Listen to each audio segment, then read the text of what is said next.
Ladies and gentlemen, in the words of George Eliot, I quote, "The strongest principle of growth lies in the human choice." I unquote. Hashtag ET Consumer Freedom Conclave. Well, ladies and gentlemen, in every domain that you can literally think of, we care for a mindset that's freer and at the same time more practical. Consumer choice, consumer freedom, mic drop. Well, a very good morning and a loveliest welcome to all the people watching us on the other side of the screen at the Economic Times Consumer Freedom Conclave, a virtual conference series that's exclusively brought for all of you there. Well, I am Shikha Singh, your master of ceremonies, and I, believe me, must congratulate all of you on your avid interest in the subject of the day. Well, the learnings of this conclave are absolutely shareable and duplicatable. So please make sure that you share your learnings, your experiences, your key takeaways using the hashtag ET Consumer Freedom Conclave. There you go. Well, folks, in any well-organized society for that matter, government can be expected to have a considerable influence over how business is being conducted. After all, being organized is always more preferable, right?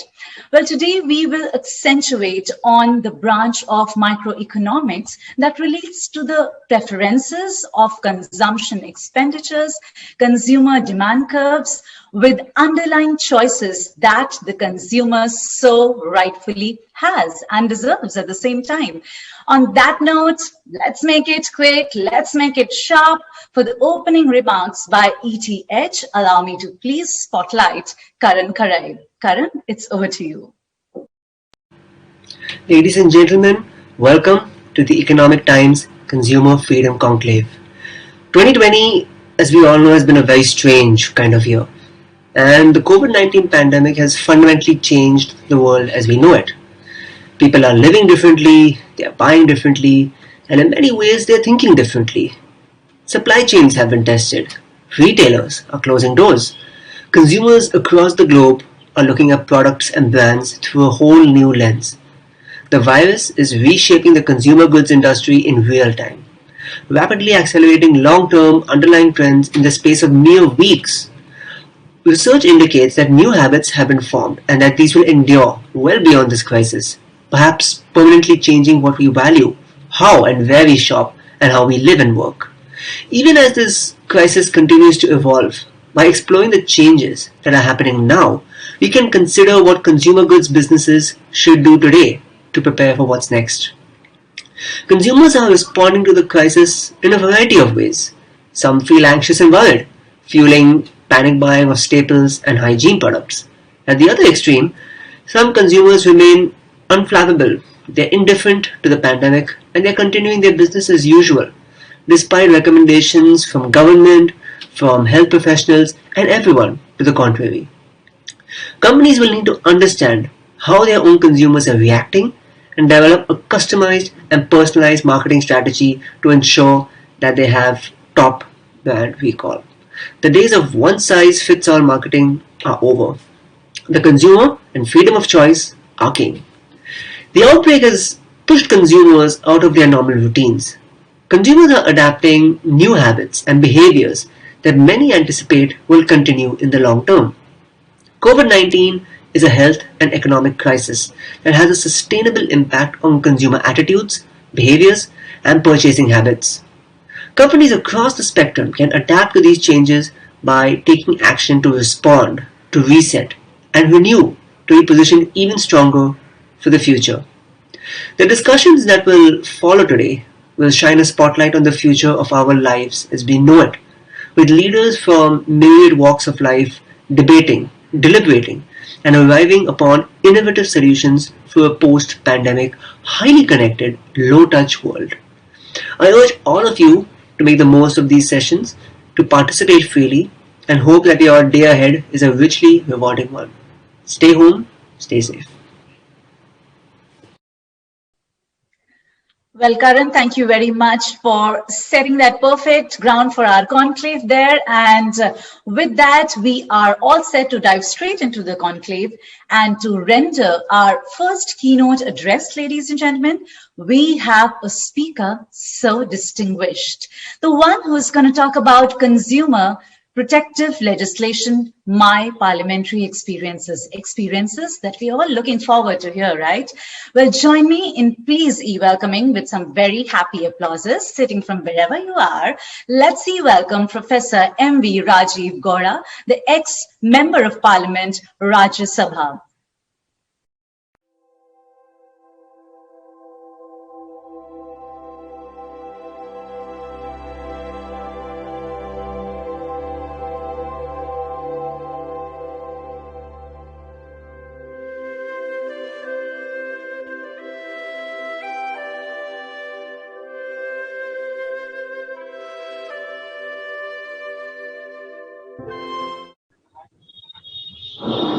Good morning.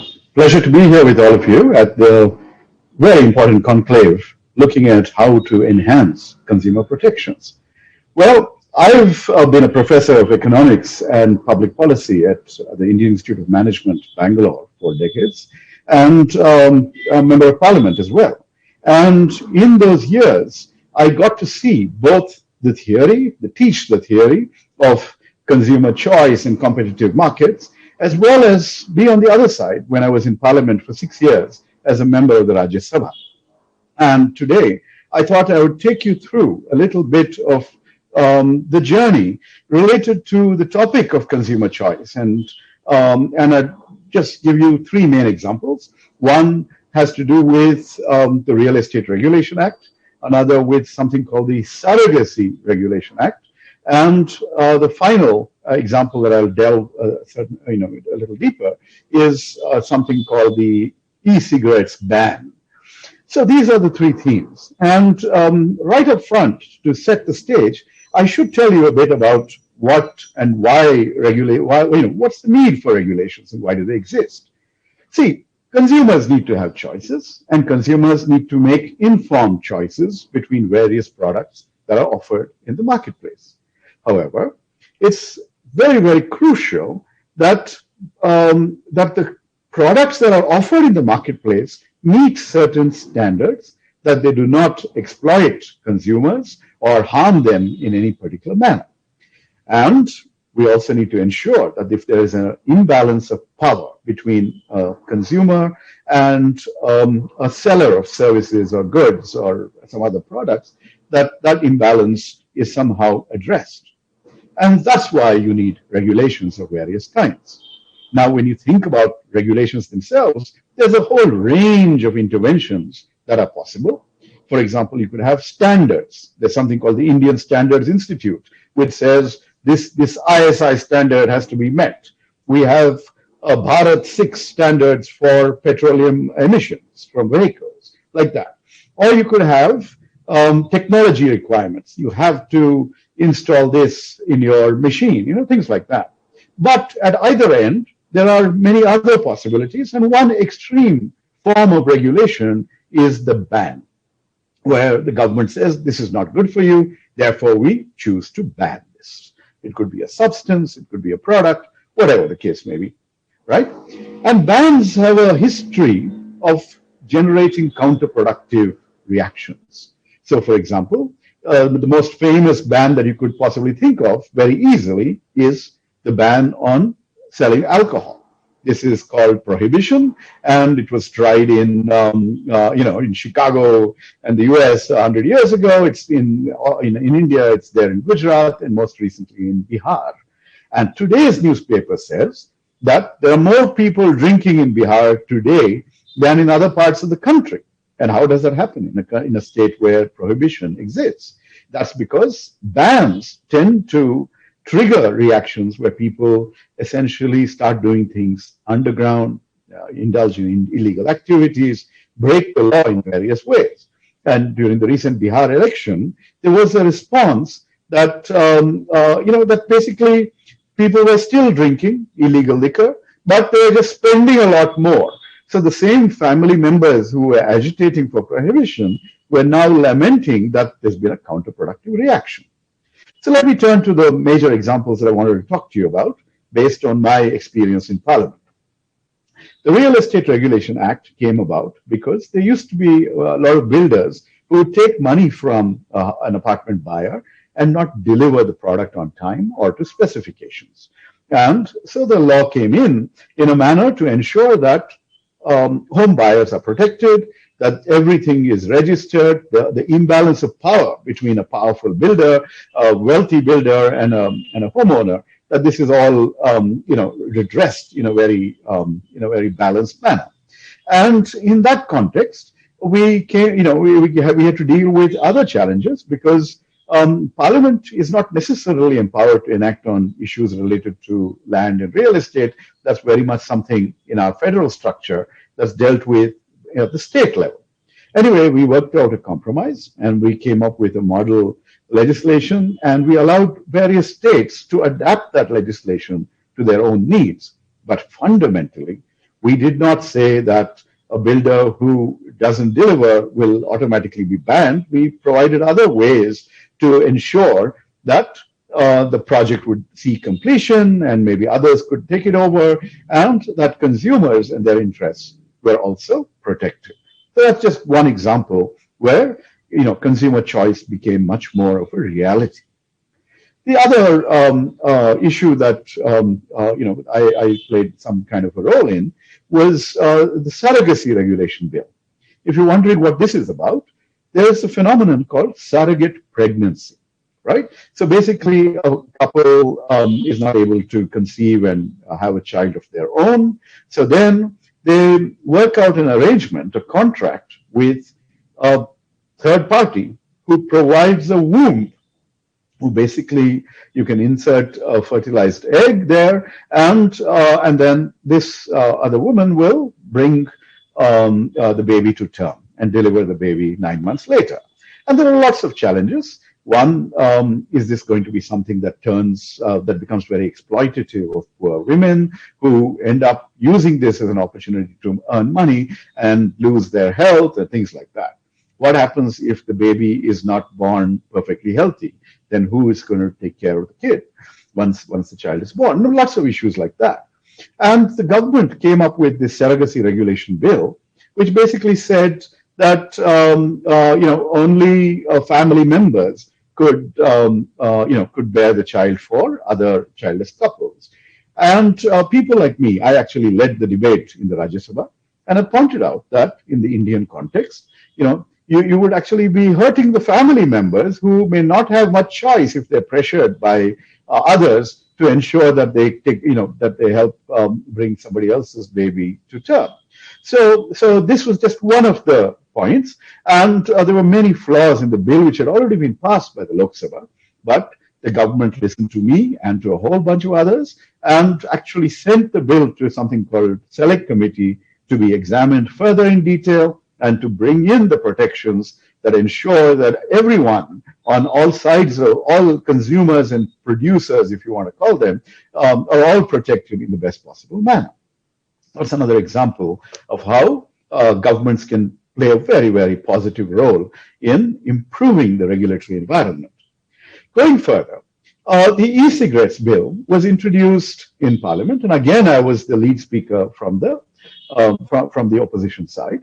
And let me give you a little history about this.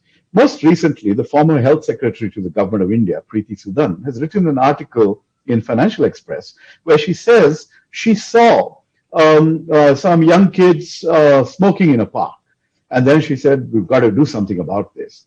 And since one major e-cigarette company was preparing to enter the market, Indian market, she and the health minister, a reputed doctor called Dr. Harshvardhan, decided to go ahead and intervene. And they pushed through this ban on e-cigarettes.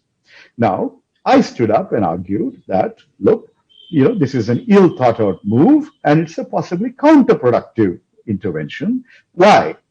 Well, you are concerned about people going out there and smoking, right? That's fine. And but is this going to be as dangerous as smoking? Is this as harmful as ingesting all the other chemicals and everything else that goes along with breathing in smoke. Basically, consumers in this case are looking for a nicotine hit. And these devices are providing nicotine without the side effects of at least the smoke and the other things that people inhale. And so it behooves the government to actually do a proper study and decide, work out what are called the risk trade-offs. If it turns out that a large number of smoking addicts are keen on switching from smoking cigarettes or bidis or chewing tobacco through gutka and things like that, and to something which may turn out to be less harmful to their health, then it's good for them. It's good for society, which bears a huge healthcare cost associated with tobacco smoke. It's good for everybody. And and so basically, I said that if the government wants to be careful in how these products are available, then you could you could make this a doctor's prescription. You could make this something that's available in a regulated manner through pharmacies. But this kind of an outright ban makes little or no sense. And then the minister argued that, look, we raided some school children and we found e-cigarette devices in their bags. Why are you raiding children? And second, if teenagers like to experiment with various things. That's part of human behavior. If they didn't have this device, they probably would have had cigarettes, which would lead them to something even more harmful and more addictive, possibly, right? So basically, the government didn't listen to us there, and fundamentally, we are sitting in a situation where we didn't get the kind of balanced policy response that I was arguing for. And I personally think that that this is not the way government should go about regulating. That they do need to think through, and they need to continue studies. And the science basically calls for at least two kinds of studies. One is called toxicology, where you look at the impact of inhaling e-cigarette nicotine fixes, or on animals and then on humans, and you look at what's called the dose-response relationship. Okay, and we need more evidence of this to come out. And the other, of course, is something called epidemiology. It's a term that we are very familiar with in the COVID context. What's happening to populations, right? So it's imperative that anybody who wants to promote these alternative nicotine delivery devices should actually do a study over time of a cohort of people who are using these devices to understand what the health impact actually turns out to be. So that's something that will take some time. But the hope is that the government will, when confronted with evidence of this sort, actually change their minds. And at that point, if I'm back in Parliament, I'll try and bring in, possibly a private member bill at least, if I'm not in government, and then we'll see what can be done. Because what we need is not an underground economy with illegal devices. I can assure you that people have written to me, people have spoken to me, that they have found these devices very helpful in breaking their smoking habit and switching to something that they consider less harmful, and actually even getting off tobacco altogether or nicotine altogether. So, if the government wants, I can happily connect them with some of these testimonials. But more interestingly, I suddenly discovered on Twitter that a lot of people were very upset about what the government did, and they were tagging me. And one of the points that came out was that there could be a political economy angle to this. This is a judicious phrase, which means that other parties, possibly tobacco producers in the smoking cigarette industry, could be pressurizing the government in their own ways. And so this becomes a less rational response to the complexity of the issue, and maybe the whole argument about protecting children may not be the only story out here. So this is something that investigative journalists, everybody else, needs to look into in more detail, and certainly policy analysts, scholars, health experts, various parties need to keep the dialogue going to examine what is the efficacy of a ban like this is an alternative approach like the one I mentioned, which is to provide these devices, make them available in a regulated manner through pharmacies, whether that's an appropriate way to go about it. And of course, we need to look at the experience of other countries. Certainly, I come across stories about medical doctors, hospitals prescribing these devices to patients to get them off, wherever they are. So that's really one of the major concerns as we go forward. So let me try and tell you that what we need is a clear explication of the current damages that are caused by chewing tobacco, by smoking tobacco, and comparing that with the possible outcomes that would arise from these alternative methods. We need to examine the impact on the healthcare system, on the switch from one dimension to the other.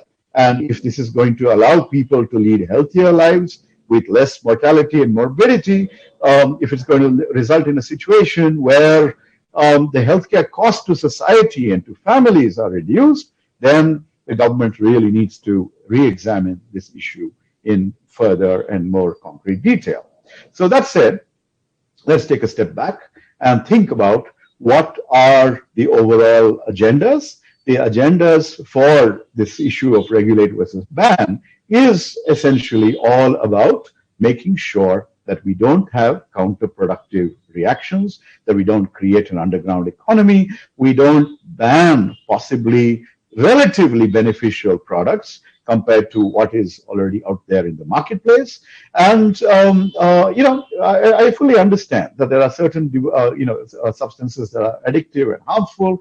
Even when alcohol, which is legal in most of India and the world, is sold, probably around 5% of the population become alcoholic and ruin their lives. So we do need to have solutions that address that particular problem. But that doesn't mean that we need to, deprive the other consumers of the product, of their enjoyment, and of being able to make judicious choices, and certainly of companies to create new markets which satisfy these consumer demands.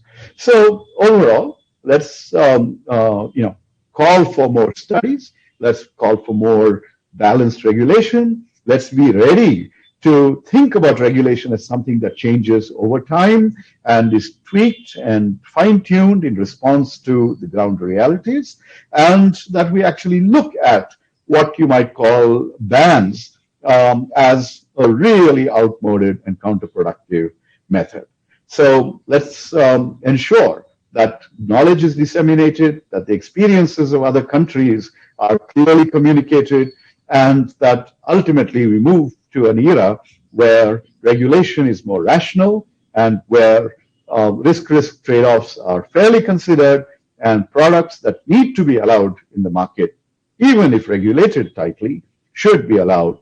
And that's really the larger lesson from the whole e-cigarette ban bill experience that I had. So thank you very much, and happy to keep engaged with this. I used to teach decision analysis and risk management as one of my subjects at IIM and what I studied at Wharton decades ago. So this is something that I feel rationally and strongly about, and I do look forward to better legislation, better regulation, and better health outcomes, better consumer choice sets in the years to come. Thank you very much.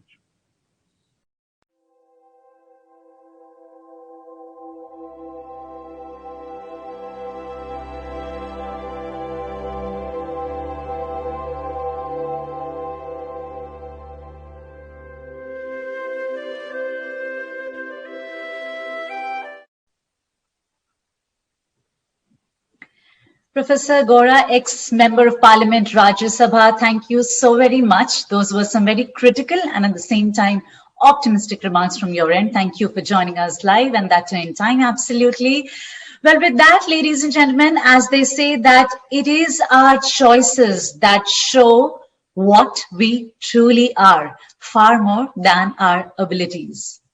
With that, it's time now for the next keynote address. Again, a critical one that it's going to be. We are absolutely privileged to be welcoming on screen the former chairman, Competition Commission of India, chairman, Competition Advisory Services India LLP. Ladies and gentlemen, this time we all need to give it up to welcome Dhanendra Kumar. With that, Mr. Kumar, it's over to you.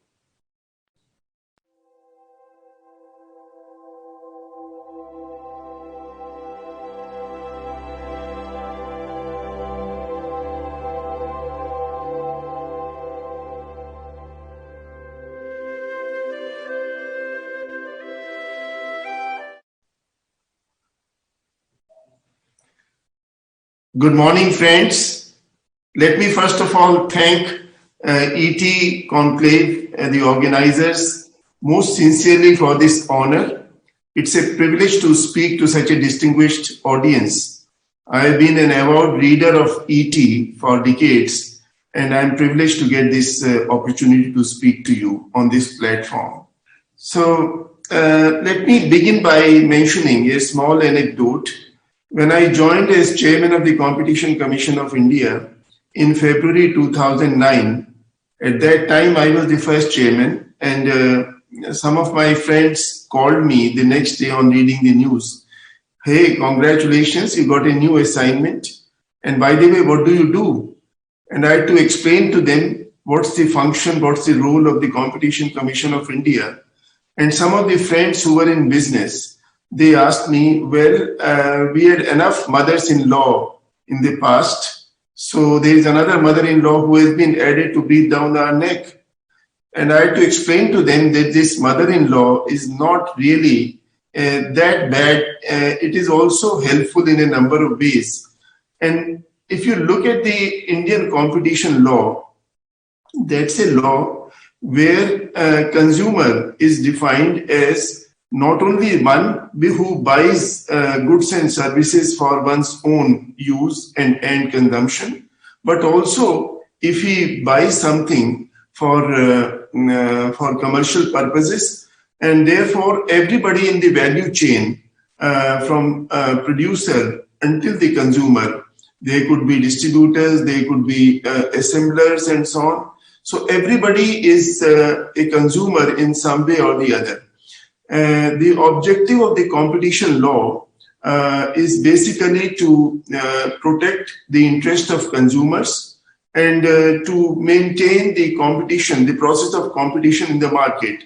So under the law, they have to eliminate practices which are harmful to the competition, and they have to promote competition proactively.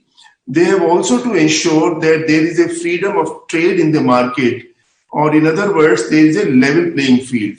So altogether, what it means that the consumer should be able to get goods and services at the lowest possible cost and in the best possible quality, and therefore the consumer is the king, so to say. But consumer in the value chain would also mean that the efficiency of the economy, both static and dynamic efficiency and the allocative efficiency of resources would also be maximized, because the balance would come at a time when everybody is working towards optimum efficiency. Having said this, the various provisions in the architecture of the competition law, which basically are three. Pillar 1 is section 3, which talks of the anti-competitive agreements. Section 4, which talks of the abuse of dominance, which can be either exploitative or exclusionary. And section 5 and 6, which mentions about the review in the case of combinations, mergers and acquisitions. So all these pillars and the architecture is designed to ensure that the competition in the market is maintained and there is nothing which is done to dilute or eliminate competition in the market, because competition is the tool which governs the interest of consumers. That's the objective of the competition law. This was also confirmed again by the Honorable Supreme Court in the Steel Authority case, where in a landmark judgment in 2010, in fact, at that time I was the chairman of the Competition Commission, they held that the objective of the Competition Commission is clearly defined in these terms which I just mentioned about in the preamble, and therefore the consumer's welfare, consumer law, consumer choice has to be ensured. Choice is a big word, and consumer being the king, he should have a free, perfect choice. We generally say that we have freedom of choice, and therefore we could have any number of options to choose from, or the choice could be zero in the sense that you are told to buy whatever you have. Now, the government and the authorities, development authority, it's their jobs to develop the market in a manner that the consumer has maximum choice. There is no limit, but as far as possible, as many competitors who are competing for the custom of the consumers in a perfect leveling field according to the rules of the game. So consumers get the best product and in the best possible quality. The producers also try to innovate. They bring the latest technologies and they improve their product through management practices and the best possible raw material and efficiencies are increased. So in the process, the consumer and the producer in the value chain, they are able to get goods and services in the best possible manner. And this has been seen in a number of situations in various sectors. This was reaffirmed in one case which is considered to be a landmark case in the context of consumer welfare, which is the auto parts case, Shamsher Singh versus Honda sale. And there the commission held very clearly and unambiguously that the consumer's choice must not be restricted. And this was a case where they also defined the aftermarket, after sale of the cars, that the repairs and the servicing, consumers should be at liberty to take their vehicles to whichever shop they wish to, whichever store they wish to, buy the spare parts and so on. It should not be necessary for them to go only to the authorized dealers and buy from them the spare parts, because it was felt that the consumers were on the receiving end and the car owners were making money basically in the sale of spare parts and the repairs and the servicing through their authorized dealers. This has also been again affirmed in a number of sectors, in pharma sector, for example, in the cement sector, where the CCI has imposed heavy fines on the cement manufacturers for cartelization, where they felt that the consumers were made to pay higher than it was necessary according to the demand supply. And in a number of other areas, also in airlines and so many other sectors. The government is also a consumer. In fact, they are one of the biggest consumers in the market, and the purchases by government, they form a large part of the GDP of the country and the states also. It has also been held that in the procurement and purchases by the government and public authorities and the public sector and so on, the process of competition has to be maintained, and the bidders, the suppliers, they have to ensure that there is no cartelization or bid rotation or whatever methods are sometimes adopted by the suppliers. And therefore, very heavy fines have also been imposed in several such cases. Let us look at the situation which prevails now. We are in the midst of pandemic, and in this situation, the prices and everything, the consumer demand, they've gone for a toss. in this situation, when it was when the economy was hit by COVID-19, the consumers were also taken aback, and so were the suppliers and the producers. In this situation, the incomes, the resources of consumers shrank considerably, and they had to reprioritize their purchases, what they should buy, and this was generally limited to only the bare essentials, the medicines, the necessary equipment, the face masks, the sanitizers, and so on, and of course, the essential food and stuff like this. And whatever purchases could be deferred, which could be travel. In any case, travel was not possible because the airlines were not operating, and the entertainment or the outdoor eating and so on, all those things were deferred, the beauty and luxury products. So the entire thing had to be recalibrated and reprioritized. And there, the role of technology and digitization came in a big way.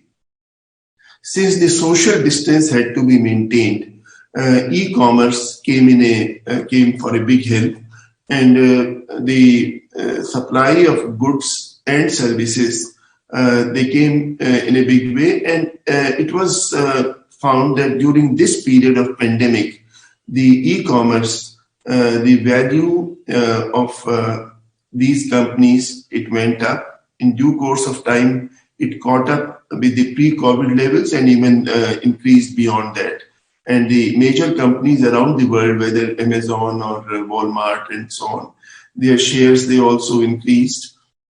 So e-commerce, I mean, not saying in a negative way, I would say that digitization or digital economy came to the rescue of consumers and also to industry and economy during this period. And we have to remember now that in this kind of a situation, how can competition ensure that the value or the economy progresses with the same pace or higher pace than earlier? There have been a number of innovations or number of initiatives taken in this context. And by the way, let me also mention that when the Competition Commission, it was taking decisions and it was reviewing cases, they were also mindful of the fact that the economy was passing through difficult times. And as was stated by the chairman CCI in a recent CCI event, it was clear that they took very lenient view in several cases. In their regulations also, they amended these regulations in April 2020 when they allowed virtual hearing and virtual filing of cases. In some of the cases, they didn't impose any fines and let the firms go with cease and desist. And they also introduced several other measures like the green filing or green channel route in the mergers and acquisition when combinations had to be reviewed. So the firms were given easier interface with the CCI. In other countries also, they adopted similar lenient approach, and the competition law or antitrust law around the world calibrated itself to the needs of economy in the changed context. Having said this, we have to now see what is going to happen in the coming times. It's a very difficult situation we have been passing through. The industry, the businesses, the consumers, and the regulators, they are part of the same ecosystem, and they have to live together. If I can use the word or give the example of cricket, any player has to not only provide a thrill to the audience, which is the consumer. And they have also to make sure that they are playing according to the rules of the game, which is the regulated, and also enhance the share value of their owner, which is the brand owner or the corporate. So all the three have to be looked after. The businesses, if they don't adapt to the preferences of the consumers in these times, they would possibly be out of the market very soon. And it's not untrue also. We have seen how Kodak, in the change situation when digital photography came, the paper printing and so on, it went out of use, out of fashion in 98. Earlier they were 175,000 employees, and soon it had to wind up. A number of such examples exist when disruptive technologies, they have thrown earlier products out of the market. So the businesses, they have to come up with new technologies and with new products, and they have to make sure that consumers are also informed about it.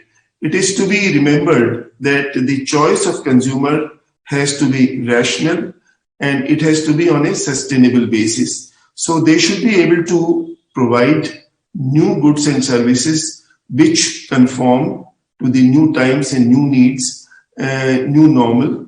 And therefore, we hope that in the next couple of years, when this COVID pandemic is still around, we would see a lot of new products coming up, a lot of new ways coming up, management practices coming up.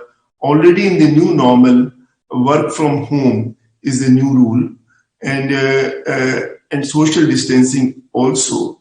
The priorities of the consumers have also undergone change. Although we hope that in due course of time, we would be reverting back to some of the old needs. Already in the real estate, for example, the demand for flats, the houses is going up. Although there is need of some calibration to suit the work from home, in India, the needs of internet, broadband has also gone up substantially. India is a country where more than 50% of the population is young, and the number of mobile connections, the number of internet connections, they have really been skyrocketing during these days. In fact, it's almost 100% now, the tele density, if you take into account the cellular telephones and the mobile phones. And with the penetration in the rural areas, we hope that there would be considerable demand boost for new goods and services by the common man, for the Aam Aadmi. So to conclude, if I may say so, that we are in for very exciting times. A country like India, with a population of 135 crore people, of which 50% or more are in young 30 years or lesser age, it's an aspirational India who are aspiring, who are looking for new products and services. In the information age, they are aware of what's going around the world. So whatever is available anywhere else in the world, they would also aspire and like to have them. And through e-commerce, it's also possible to get these things from anywhere at any point of time. E-commerce is also boosting the trade and commerce in a big way, as also providing a commerce platform or trading platform to small players and the artisans, MSMEs. And it has been seen that a number of old habits have changed. People are now generally going in for online purchases.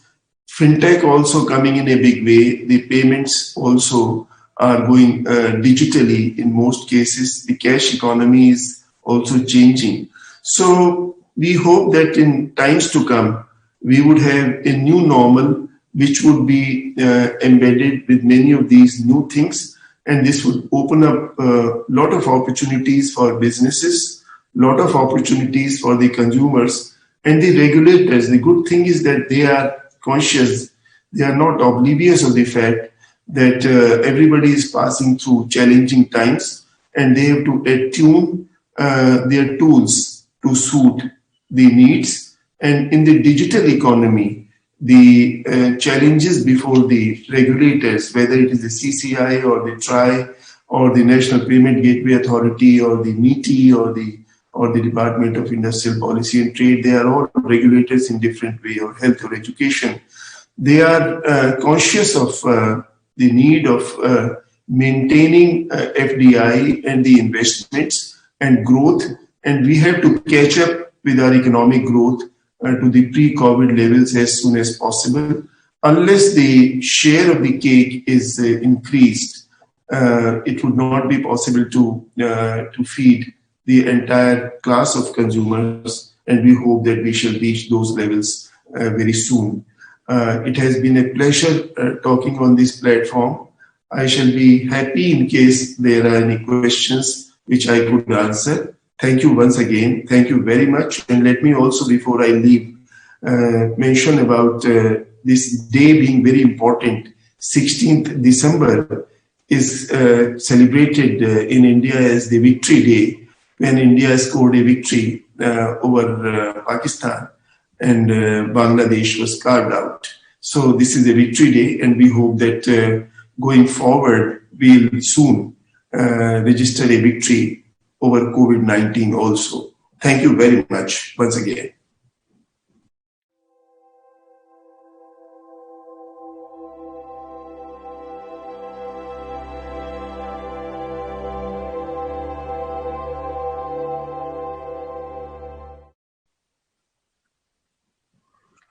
Mr. Kumar, thank you very much. Well, may we all be victorious with the right kind of attitude and mindset as well. Thank you so very much for those holistic and experienced remarks, those emphatic note that came in the form of a keynote there. So for all our viewers watching us there, make sure that you use the hashtag, the official hashtag of our event, hashtag ET Consumer Freedom Conclave, to put in your perspectives out there on social media for everybody to learn out there. And on that note, all of you got to stay tuned with us for the highlight of our conclave. Well, that's very much the panel discussion that's coming up, that is going to actually explore freedom of choices along with taking care on the protection bit. Well, we'll be right back. All of you got to stay tuned. In the meanwhile, use this little breather to tweet and to share your experiences on social media. We'll be right back.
All right, ladies and gentlemen. Well, we were not practically on a break, but I can anyway say welcome back and greeting all of you once again with some happy vibes. You know, we are headed into the highlight of the day. So we're going to be talking about, because we know customer is the king. So exploring freedom of choice along with protection is something that matters to us at this conclave, and we're going to talk about straight away just that. Well, this topical one now is going to be led by the lens of our global leaders who would be connected with us right in a bit. We're going to apprise us audiences, you and me, of how businesses can keep the regulators as well as the consumers happy chappy at the same time. Well, on the serious note, these leaders are also going to take a deep dive into understanding of how nuanced and varied the viewpoints of regulators and consumers are while looking at providing a prescription. Well, yes, not literally, to move ahead out of this so-called paradox. Well, allow me to please welcome on the screen our panelist. I'm very happy to be welcoming Amrit Kiran Singh, Executive Chairman, International Spirits and Wines Association, the Vice Chairman, World Spirits Alliance, Brussels. Wow. Well, we'll also be joined by Colin Strong, Head of Behavioral Science, Ipsos. We would have the esteemed presence of Dr. M.C. Mishra, former director, AIMS, would also be joining us. And with that, allow me to also please welcome with a round of applause, Konstantinos Porcelinos, MD, MPH, Adjunct Professor, King Abdulaziz University, Saudi Arabia, Senior Researcher, University of Patras, Greece, School of Public Health, University of West Attica, Greece. There we go. Well, absolutely looking forward to hear the conversations. But with that, allow me to also welcome our panelist, Samrat Chaudhary, Director, Association of Vapors India, and President of International Network of Nicotine Consumer Organizations, that is INNCO. Well, the strings of this conversation would be very much manned by the consulting editor, The Economic Times. Well, I would be literally handing over the strings of the virtual conversations and the discussions that lie ahead to Mr. TK Arun. And with that, let's get connected to the panel right there.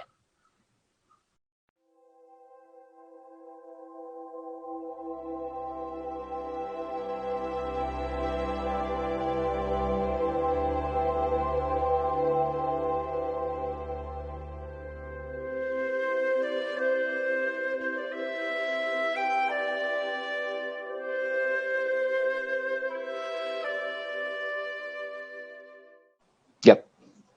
Hi, welcome everyone to this roundtable on consumer is king. Well, actually, these are very good days for the monarchy, right?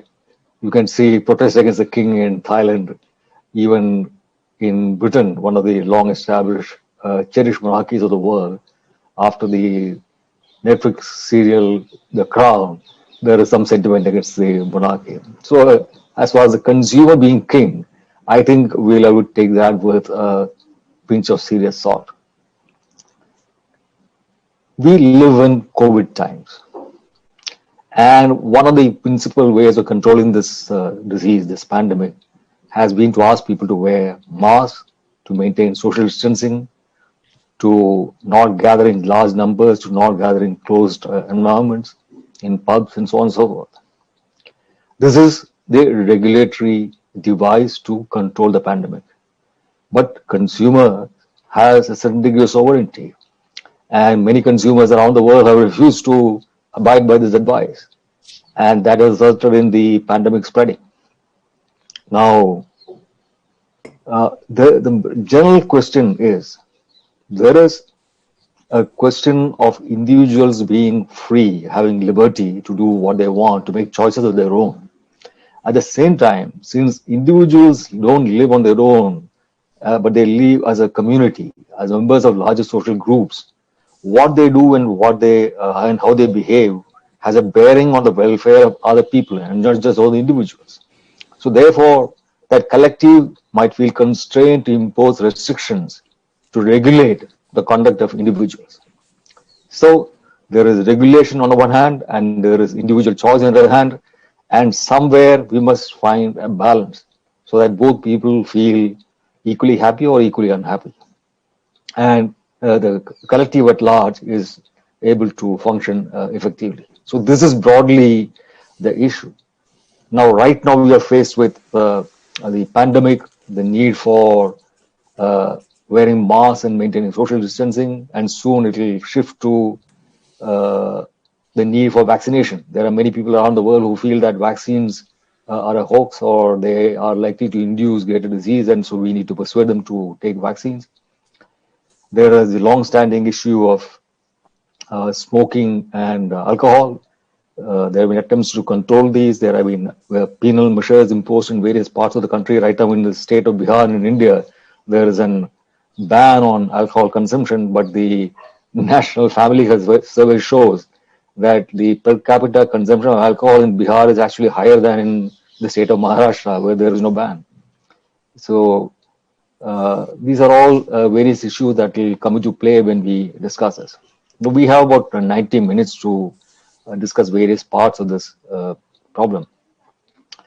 Now, there are two representatives from the industries that represent products which consumers in many cases want to consume, but on whose consumption the regulatory authority would like to place limits. So that will give us some additional perspective on another area of harm reduction, how to consume these products responsibly or at minimal risk to themselves and to other people. We have about 90 minutes, so that means that all of us, all the panelists, will be able to have some decent time to explain where they stand on this whole subject. Now, can I ask perhaps I'll start with you, Colin. Sure. You could probably speak for, say, 5-6 minutes at the outset. Every speaker could at the outset, speak for around 6 minutes. And thereafter, we could toss these questions around and you could interact among the panelists and see further clarity on what somebody has said. Colin?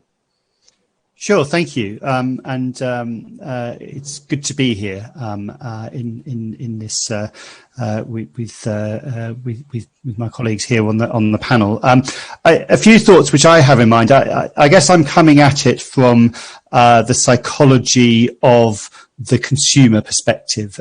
I lead behavioral science at Ipsos market research organization, and my job is really to understand and to share thinking and guidance around the science of consumer behavior. So I think that's the angle which I would look at to perhaps start to unpick this issue about the trade-off between sort of individual freedoms and the degree to which we choose to curb or those freedoms of the individual through legislation and regulation. So perhaps just to start off, maybe I think I would make start us to think about, is regulation a means of forcing people to? Is regulation a means of forcing people to comply?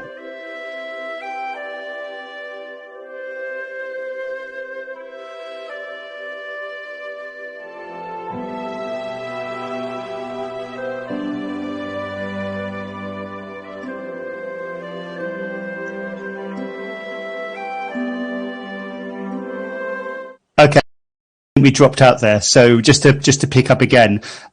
So I'm not quite sure where we dropped off, but just to say I'm looking at it from the consumer psychology perspective. And I would pose the question of to what extent is regulation a means of requiring or enforcing compliance, or to what extent is it perhaps in a sense an agreed set of rules and guidance that we've all signed up to? And it's a subtle but important distinction. And I think we need to just understand that distinction a little bit by thinking about some of the underlying psychology, because there is a popular notion fundamentally driven by economics that people are fragile, self-interested, and they need sanctions to behave in a kind of pro-social manner. But there are difficulties with that. There are difficulties with perhaps nudges. This is something which is commonly sort of cited as a way of encouraging people to comply with regulations. But the degree to which those nudges have a positive impact is debatable. It's not necessarily a panacea, and they can have negative consequences.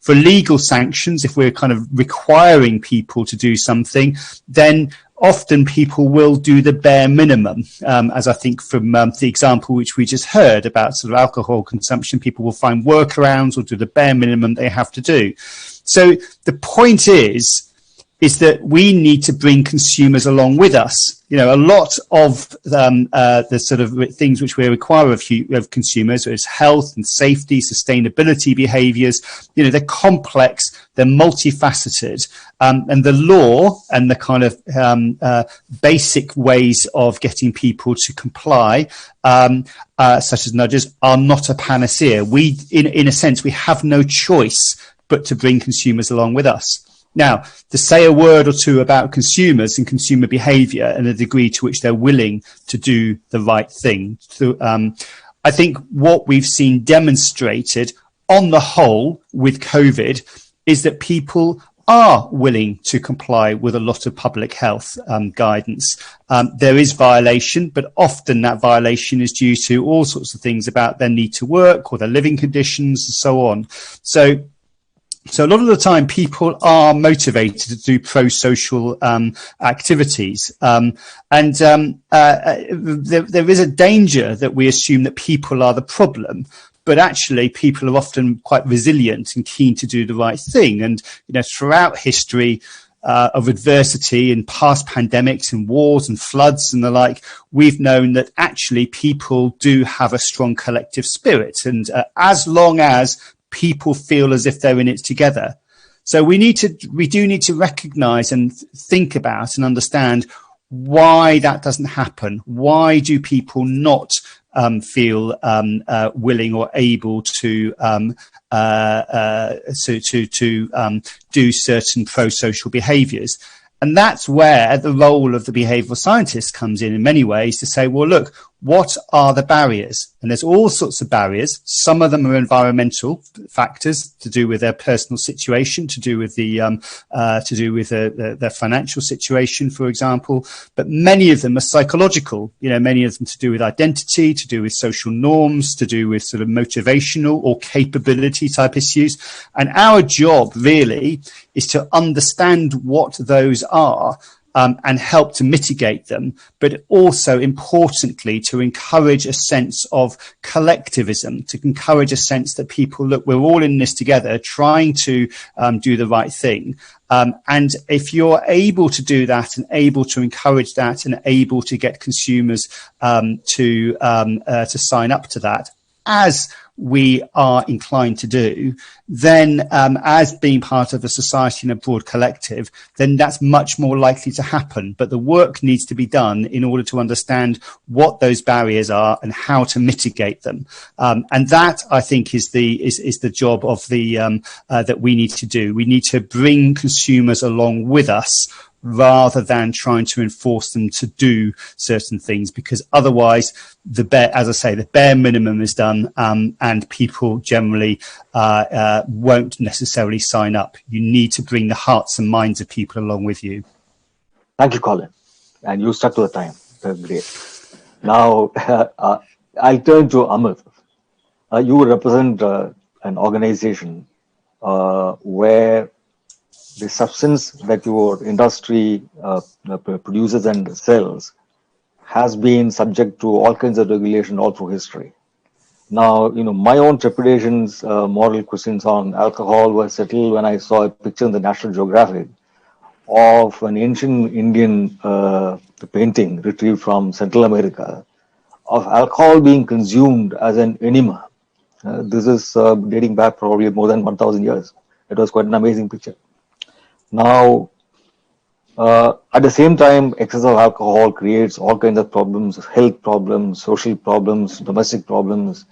And do the people who produce and supply this stuff and sell it to consumers and make a lot of money, do they feel any sense of responsibility in creating awareness of how and how much you can drink, and what should be the limits to your consumer freedom in spending money that you have in your pocket on the alcohol you want to drink? So thank you, Arun. I absolutely agree with you. I mean, alcohol has been around since human civilization itself. In the Indian context, if you look at the Rig Veda, it talks about Sura for the gods, Somras for the gods and Sura for the common people, which shows you that alcohol has been around for a very, very, very, very long time. If you look at, the Mauryan Empire and Chitralekha and Amrapali and all that, there's all, mentions of alcohol consumption. So it's as old as human civilization, like I said, and it's not going to go away by bans or things like that, prohibition. And so I'm going to start, before we even get into all this, with a little. I joined the alcohol industry as the managing director of Brown-Forman, which owns brands like Jack Daniels and Southern Comfort and what have you for South Asia. And I was new to the industry, and we were going to launch Southern Comfort in India. And so I was being trained in the US. When I during the course of the training, was actually seeing promotions happening in various bars, etc., in New York. And there were so many people that I met who said that the first time they got wasted on alcohol was when they started drinking. In UK, the legal drinking age in most states is 21, whereas it's 18 or lower, 16 in Europe. And the first time they got drunk and abused alcohol, from my perspective, was when they started drinking at 21, and they drank Southern Comfort, because unlike it's a little sweeter, but people don't realize it's full strength 42.8% alcohol. So they didn't know how to deal with alcohol, because legal drinking age is so late. I think banning a product adds a mystique to it that it doesn't deserve, and prohibiting it till 21. Whereas in Europe, it's the way is to drink within the family on special occasions with a glass of wine or sherry, etc. And it just takes away the mystique, and they know how to handle alcohol by the time they actually get into a legal drinking age.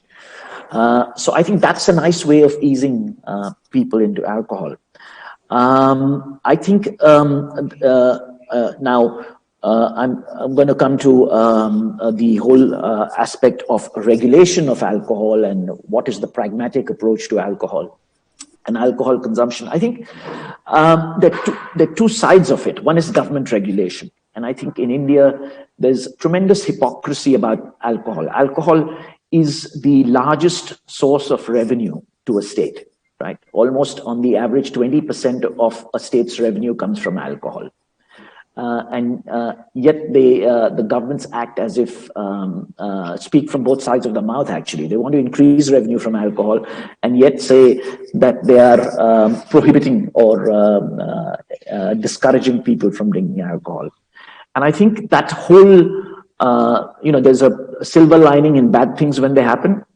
And COVID is one of those times for us, because when COVID happened in India, there was a severe lockdown, right? From end of March to end of April, there was a complete ban on everything except essential goods. And therefore, both retail of alcohol and the consumption in bars was banned. And the other thing that happened in India was that people from the poorer states migrate to the more affluent states to work because they get paid better, there are more opportunities. But when there was lockdown, everything was shut down, and they came back to their states, home states. And suddenly the home state found that they had to budget for a safety net for these poor people, the poorest sections of society, more than they had budgeted. And there was a clamor, basic safety net, healthcare, food, etc. In some cases, a little bit of a dole. But they didn't have the funds, and because of COVID, GST collections were sluggish, and the repatriation of funds from this central government to the state governments was sluggish, and there was a huge clamor from all the states to open up alcohol. And at every forum, whether it was a TV debate or newspaper op-eds, statements in the press, the politician, asked for opening up of alcohol. Finally, when the second lockdown 2.0 came in, it allowed the retail of alcohol, right? And that was the first time. And if you see WhatsApp jokes about how alcohol was saving lives and people and the economy, and even newspaper headlines, alcohol saves the day kind of. So the whole thing about alcohol revenue, the importance of alcohol revenue, dropped, the penny dropped. Everybody realized, right from the politician, the bureaucrat. The politician and bureaucrat probably already knew, but the common man on the streets got to know about the importance of alcohol revenue. Yeah. So that was a silver lining in the whole thing. But instead of banning alcohol, I think the way to deal with alcohol, the only pragmatic way to deal with alcohol is to promote responsible consumption, or consumption in moderation. Yeah. Because to conclude your opening remarks, your time is... Oh, I'm sorry. Yeah. So so basically, what I wanted to, what I really wanted to say was the only pragmatic way to deal with alcohol is to promote responsible consumption. Yeah. And we, as industry, the worst advertisement for our industry is to see someone drunk and misbehaving, making a nuisance of himself. We don't want that. We don't need that. And we're doing a lot of things to make sure that we create a generation of drinkers in the future. And I can talk about it when we subsequently, where we have a new generation of responsible drinkers is what our objective is as an industry. Yeah. Thank you. Now, before I come to the people in the healthcare and public health fields, I would like to bring in Samrat, who represents a way of harm reduction of people who actually want to kick the cigarette habit and tobacco habit and are seeking ways to reduce the harm consumers do to themselves. Samrat? Hello, everyone. Thank you, TK. Yeah. You can hear me now, right? Right. Yeah. So, see, I want to talk about a subset of consumers, since this is about consumers, which is tobacco users, who are really large in number. 270 million in India, which is 27 crore, and over 1 billion worldwide. And yet, they are one of the most marginalized, stigmatized groups that we know of. They are people who don't have agency. So the tobacco industry, of course, is well heeled. But tobacco users don't have agency. They don't find themselves part of policy making. There is no empathy for them. In fact, a drug user today has more empathy than a tobacco user.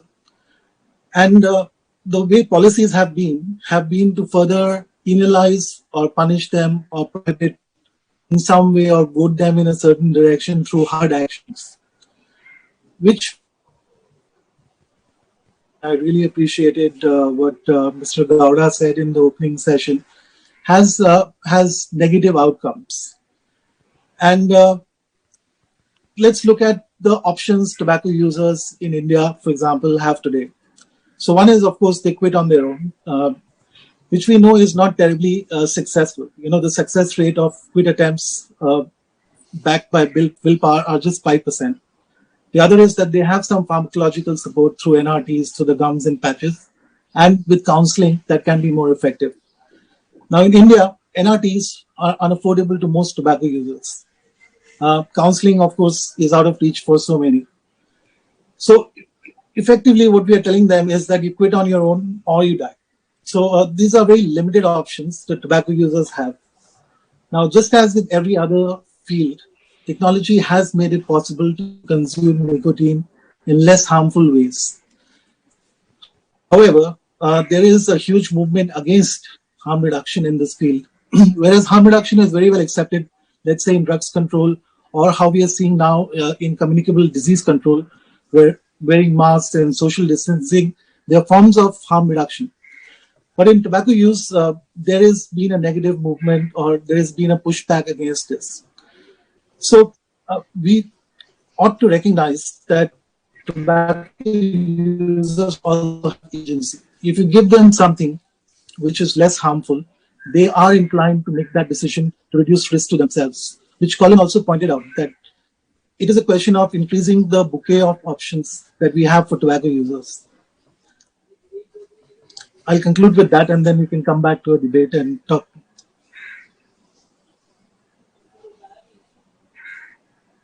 Okay, so I think since it is tobacco also was related to health, alcohol was related to health, and these are two, so we should say, villains in one's lifestyle, because they can't be called good anyway. But yes, as was mentioned by Amrit, that moderation is the answer for everything in life.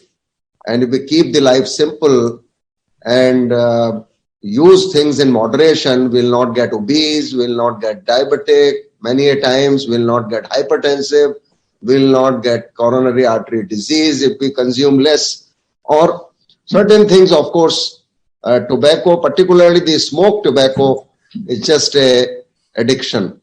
It doesn't give anything. Like alcohol does give some calories also, but tobacco doesn't do that. It only harms.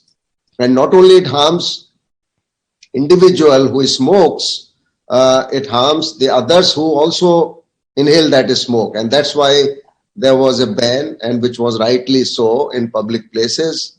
But in India, it's not only the smoked tobacco, it is the chewing tobacco, which I have been hearing since my childhood. Manpuri tobacco, very popularly known as Manpuri tobacco, because it's a betel nut, small, it is actually grated, and then there is a lime with it, and then some tobacco. People keep it under their lower lip, under the gum, inside, between the cheek and the gum, and they sleep all the time.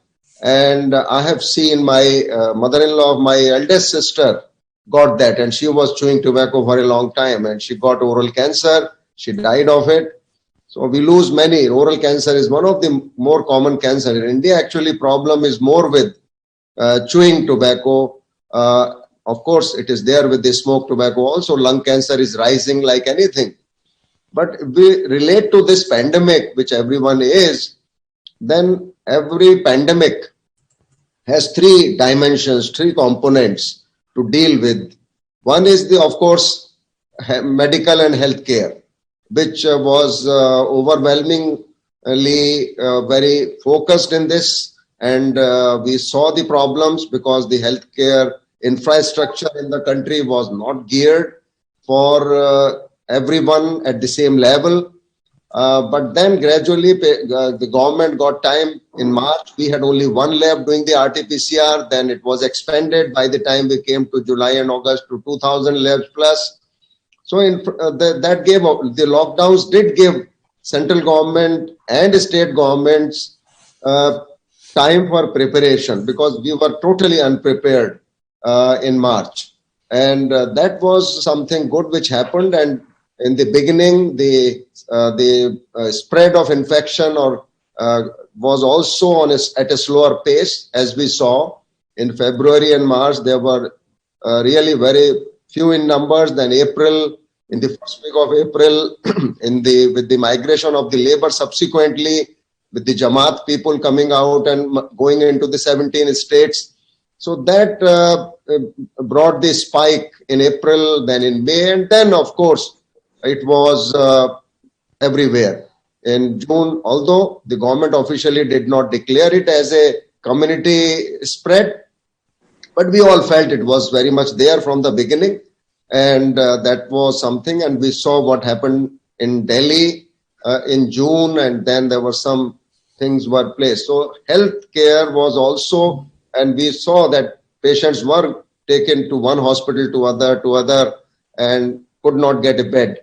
And then even as late as 2 weeks ago, there was paucity of beds in critical care units. And more so because I think the lot of private sector came to the rescue of the state governments as well as the central government, because it chipped in a lot of hospital beds, and Delhi government actually did reserve 80% ICU beds for COVID patients. So that was something which was done, but it was still far from being ideal or satisfactory. But we could only got solace from that if the developed countries with the best of healthcare facilities struggled to deal with this spike of pandemic cases, India was naturally did not do as badly as was expected all across, because testing was very limited in the beginning, very rigid criteria. But then as the labs opened up, so it was actually opened up. Then the other aspect, what I think Mr. Collins highlighted, was psychosocial. And that was related to, and these are all interrelated, psychosocial related to health, psychosocial related to finances. And then job losses started happening. And that was something which brought about not only financial crisis within the families, and it impacted actually every section of society from highest to the lowest.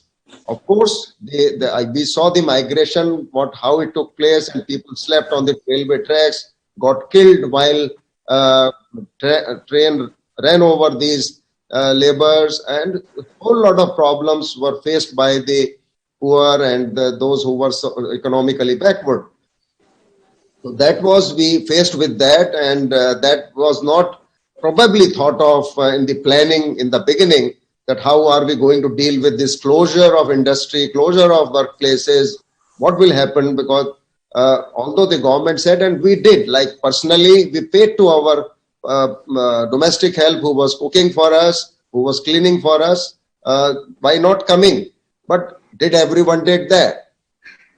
Don't think so. It happened. So the financial, then finally it was the economy took a big hit due to the pandemic, which is not yet recovered, and it will still take a year or so to get some kind of a normalcy. So when we talk of behavior and freedom, I think I'm reminded of a Supreme Court judgment in USA, where consumer went to the Supreme Court against helmet enforcement to the motorcycle riders. And he went to the court, but matter went up to Supreme Court, and Supreme Court actually ruled in that case, gentlemen, your freedom costs us, costs the society, costs the taxpayer. When you sustain brain injury and you are unconscious, you are taken to the healthcare, you are provided free healthcare, and that costs. So we cannot leave your freedom to that. So people do stretch freedom, consumer do stretch freedom to more than what they should. Somebody's freedom should not become the problem for others. Similar, this happens with the mask. If somebody is carrying infection in March itself, and these all behaviors actually changed from March. In March, we were saying that there is no need to put mask to someone who is not having the infection. Only those who have the infection should put on mask. But naturally, everything changed because it was a new infection. People didn't know what to expect from this infection. So what we totally reversed in the March, April, there were a lot of things that surfaced transmission of this infection. But gradually we learned that it is not so much, and there shouldn't be any phobia. You just keep your mask on so that your hand also doesn't go onto the mask. You don't touch the nose and mouth so often as we do inadvertently, very often. And we saw that then there were studies came up that no, surface transmission is, if at all, is very, very small. It is largely droplet related, coming in close contact, talking to each other is the principal mode of transmission of this infection. So both individuals use mask. basically its chances are reduced. So I can give example that if there are two individuals, if they are not putting on mask and somebody has infection and they are less than 3 feet or 2 feet, the chances of getting that infection is very high as 90 to 100%. But if the person who has infection put on mask, the other person does not have a mask, then that chances of that infection goes down to almost 60-70%. But if both of, without maintaining the distance, but if both of them put on mask, that chances of infection comes down to 20%. And if they maintain the distance also, then the chances go down to almost less than 3%, 2%. So that is the new opening remarks. We can conclude. Yeah. Thank you, Mr. Arun. Yeah. Now, we turn to the public health expert who probably can speak on marrying individual incentives, social values that allow people to behave in a particular fashion, and marrying them to how people individually behave to create the desirable outcome of conduct by individuals that is conducive to larger health of society. Konstantinos, you please? Yes. Yeah. Yes. Thank you very much. I'll come back to your introduction at the beginning, your introductory presentation and comment. The difference between anarchy and freedom is that, anarchy has no rules, no regulations. Freedom includes some rules and some regulations. The problem and the compromise for freedom is when regulations are overreaching. And there are many reasons why regulations may be overreaching. It may be because of the lack of information. It may be because of misinformation. It may be because of misconceptions, predisposition. There are many reasons why this may happen. And as you correctly mentioned in your comment, we need to find the balance. So the million-dollar question is, where is the balance? I think COVID is a typical case where we have missed the balance. Talking about health is very different from medicalization, because health is not about physical health only. It's about physical, mental, and social well-being. It's not about the absence of disease or infirmity. And where is health now in the society? And where are the rules that are being set in the society in order to promote health based on the definition set by the WHO? Because what I told you about mental, physical, and social well-being is the WHO definition of health. So health and medicalization of a society are two very different things. And freedom is largely compromised in this setting of the pandemic.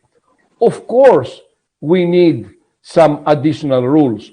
Of course, we are in a public health crisis, and of course, we may accept, and we need to accept, some restriction in our freedoms, because this is a difficult time, this is a crisis, and we have to do it for the overall good of the society. But where is the limit? And this is the big question. Where is the limit between freedom, personal protection, and something like enforcing a protection, forced protection? We are having a public health crisis, but we know that there are some inequalities in the level of risk between different groups. We know that there are vulnerable groups who are at high risk of getting, severe COVID, and there are less vulnerable groups where the odds of being severely affected or dying from COVID is very low. But what are we doing? We are trying to create some rules for everyone to be protected. But what in reality, by getting over a red line and losing the balance, we are treating everyone as a high-risk group. We are basically treating everyone as an individual who is sick. And instead of, creating some overall rules, but also keep the main principle, which is the people who are vulnerable should be protected and should take also personal, but also public health measures to protect them. But now we are treating every individual as being, as having the same kind of vulnerability. And what this means is that we are treating the young and the most productive parts of the society as being very, very vulnerable groups while they're not. And they're paying the price while they're not really protected because they don't need the protection. You know, this creates some kind of inequalities in basically sacrificing a part of the society in order to protect another part of the society. So we must have rules, yes, and we need more rules and more regulations and more protection now during the public health crisis. But we need to set a limit and avoid hysteria. I'm afraid that the world has been largely hysteric, and not being hysteric does not mean that you need to leave everything, you know, free and without any additional rules. And this is also a problem with regulation. Now look at the nicotine issue. Tobacco is harmful, of course. There is no safe way or no safe limit of consuming tobacco cigarettes or of consuming the very harmful oral tobacco products that are available in India. But at the same time, in Europe, there are oral tobacco products which are, I'm not going to say harmless, but almost harmless. And what would happen if a product like this would be introduced in India and would be used as a substitute for the harmful oral products in India? Well, that would have changed completely the public health issue of oral cancer and cancer from smoking tobacco. But no, they're not allowing these products to be introduced into the market and substitute for bad forms. The same with other nicotine products, like, for example, electronic cigarettes. They have been banned, although we are certain that they are lower risk compared to smoking tobacco. And they are by far a less harmful form of nicotine intake. Regulation could mean what? Set the rules so that these products will be attractive for smokers or for oral tobacco users and would not result in the recruitment of new nicotine users. Well, that's what you need to do with regulations. I'm having some noise from a phone. Okay. So the balance is the key. We need to find the right balance. We need to find the right balance in the world for COVID. We need to find the right balance in creating regulations which are necessary, of course, but without overreaching and instead of solving a problem, creating many more problems. Yep, thank you. Now, we are being confronted, soon be confronted with one concrete problem where the main theme of our discussion will be manifest in its very potential, including deadly ones. This is vaccination. There is a strong campaign online warning people not to take vaccinations because of dire consequences that are promised because of this vaccine. At the same time, unless some 60% of the population is vaccinated and made immune to COVID, we cannot really control this pandemic.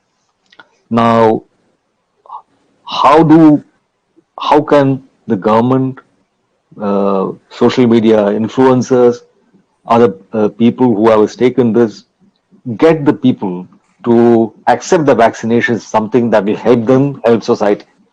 You know, this will vary from high trust societies like Japan or the Scandinavian countries, how this can be achieved, where people actually believe what the government tells them, to low trust societies where people tend to look upon the government or anybody in authority with a great deal of skepticism and suspicion. Now, so the strategies need to be different, but is it something that is amenable to being tackled? And so how? Can I ask Colin to kick this off? Sure. I mean, obviously, it's a big issue which we're doing a lot of research in at the moment, and I think there's lots of different strands going on here. Not least that perhaps we don't necessarily always have a shared language around risk. And just to unpick that slightly, is that we have to recognise, I think, that although we often talk about decision making as something which people do individually, actually the way in which we our beliefs are formed and the way in which we negotiate and navigate our beliefs about risk are generally done collectively. We talk with others, we ask other people their viewpoints, we choose to some extent what we listen to and what we pay attention to. So we are social beings, and we navigate these things socially. But where we're struggling a little bit, I think, at the moment, is that we don't necessarily have a kind of collective shared understanding of risk and how to talk about risk. And so we all end up in our individual groups having our individual perspective about risk, but find it hard to perhaps have a straightforward conversation about it and navigate it. And I don't know about you, but just in my personal life, there's a sort of negotiation about, do we go out to eat or not? Do we visit each other's houses or not? And people have very different views about whether you do or whether you don't. But we don't all say, well, look, the risk factor of this is X, the risk factor of Y is this, my risk profile is this. We don't have a conversation about risk itself. And I think that's one of the things which we really need to address here, is that understanding of how we all can have a shared language and a shared understanding of risk. And the danger is that the vaccination is perhaps can be seen as something of a silver bullet, and it is entirely risk-free. Whereas actually, of course, there are risks with anything. And that's where I think governments and public health bodies need to be able to help facilitate a broader conversation around the different risks attached with different approaches. And then how do we all kind of have a shared understanding of that and a respect for each other's perspectives around that. But I think until we can have that, then we're going to struggle, and have that shared language and shared understanding. Thank you, Colin. Dr. Mishra, can I ask you to come in here? We have had very serious vaccination campaigns, very successful ones for polio. We have eliminated polio right now. We hope that it will not, recur. So was this done very hard to convince people to take the vaccination, or was it something that could be achieved? Was there the conversation of the kind that Colin talked about? Was that carried out, or was it not required? I mean, there were some communities in some parts of the country which believed that this vaccine would actually make them sterile. There was a conspiracy to undermine that community, and so there was some resistance. But it was overcome. As somebody who has been active in our healthcare sector, so what do you think? How should we go about this current problem? Yeah, Mr. Arun, thank you.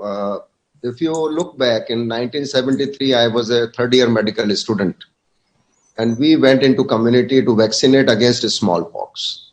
Smallpox finally was eradicated from India in 1975. Right. And it was a successful program under WHO. Then polio was the next campaign, and polio, we didn't have anything like COVID. So COVID is a little unlike than polio. Polio naturally was not as widespread, but those who suffered, the families suffered, the children suffered, disability for life. But that was successfully done in India too. But there were some barriers in polio also, because people thought in some communities, some religious beliefs and all that, but it was very, very short-lived and also in its pockets, not in general. Good thing about COVID is that why people will accept this vaccination much more than any other, because every daily you see on electronic media and print media, we are getting figures of people dying, and they are still dying. The Vice Admiral of our Navy has died yesterday, as late as yesterday, suffered with COVID and died. So there is a distinct possibility, howsoever small that possibility is, that we are saying also that don't panic, don't overreact, as was being mentioned by our public health expert. But we have lost almost 1,000 doctors. If you look at globally, we may have lost almost 2,500 medical professionals due to COVID infection. So it is not something unfounded fear among the people. And then some families have lost half the family in COVID. We know this from our personal information. On the other hand, elderly people have also recovered without any problem. People have recovered with problems. So this virus, why it is unlike other viruses, respiratory viruses also, and some viruses which cause encephalitis and all, because this virus is highly infectious. You come in contact for 15 minutes, talk to someone, and you get the virus. You may not be symptomatic, that's a different thing, but you will get the virus. And it is happening even now, and it will happen. So if we can break the chain of transmission by covering almost 60 to 70% population of any geographic society, any country, it will break that chain, although it will not eliminate the virus completely, because some people will still carry it and transmit it. But gradually over next 4 years, we can do that, provided these vaccines work to the extent like they work for at least a year, if not 2 years or 3 years. Yeah. And we may get a booster next year also. So so much awareness, so much discussion has taken place in my life. I have not seen, I'm in medical profession since 1970, 50 years. I have not seen so much discussion on electronic media, in print media for infection. We are saying what a public health expert is saying is right. We are saying the mortality is very low, but people are dying. Some families are losing their people. Yeah. So we cannot say it is zero. At the end of the pandemic, the mortality may remain, say, 0.2%, 0.3%. But today, if we get, and who will become serious, we have lost young doctors. We have lost young people who got COVID. Of course, the number is small. People with elderly people with lot of comorbidities were the biggest victims. We saw what havoc was created in Italy, in UK, in Spain, in USA. Still large number of people are dying. Almost we have lost 15, 16 lakhs, 1.5 million people in this infection. 7 crores plus are still infected. So it is not a unfounded fear. Of course, obsession, the phobia, and correct awareness has to be given to public. We cannot leave public to choose to penetrate at least 70% of population to have herd immunity. Yeah. Because herd immunity to invite with infection would be too deleterious for any society. Yeah. So that is where these vaccines are going to help if they work. We don't know how much they will work. Thank you. Now, so Dr. Mishra doesn't foresee a great deal of resistance to the vaccine for COVID because of the widespread dissemination of information on its mortality, its fatality, and the possibility of preventing it through vaccines in the media. So in India, at least, this might not be such a big problem. That is his assessment. Now, looking at the ability or success in modulating consumer behavior by trying to influence the behavior from concerns from the possible harm it could do. What has the alcohol industry's success been? How efficacious has its attempt to educate consumers to behave responsibly when they drink? What can we learn from that? Amrit?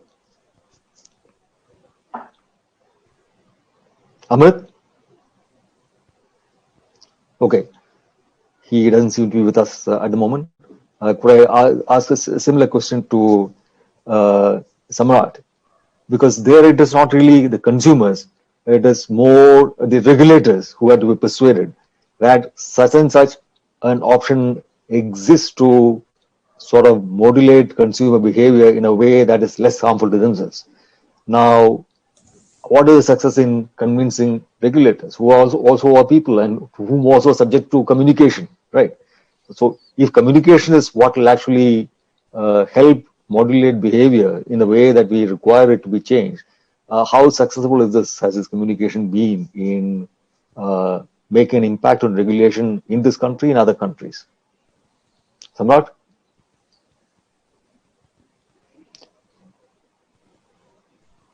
Is Samrat with us? Thank you. Yeah. Yes. So, see, I feel that communication which is coming from authoritative sources, the government sources, the bureaucrats, that is really important in shaping behavior, because there may be societies where trust in public institutions is low, but in India still, the trust in public institutions is still quite high. I do appreciate this administration's proper warnings right from the start, and creating the seriousness about responding to COVID and adopting lifestyle changes to deal with the situation. And that has had an impact. Maybe not so much in certain communities, but largely the impact of behavior change because of COVID has been significant in the country. And we need to take lessons from that, because if proper communication of risk is coming from authoritative sources, from the administration and public institutions, it does carry a lot of weight, and there is a good chance that public behavior will adapt to that communication. Problem happens is when that communication is either vague, confusing, or outright misleading, which is what's happening in case of communicating risks about tobacco use. Now, what we see is clubbing of all tobacco products without any appreciation that there is a risk variance between these products. So all products are being clubbed into one category, and there's a single communication saying that all are bad. What that is doing is it's preventing people from taking informed decisions about their health, and perhaps thinking that the only way to deal with this is to quit, which a lot of people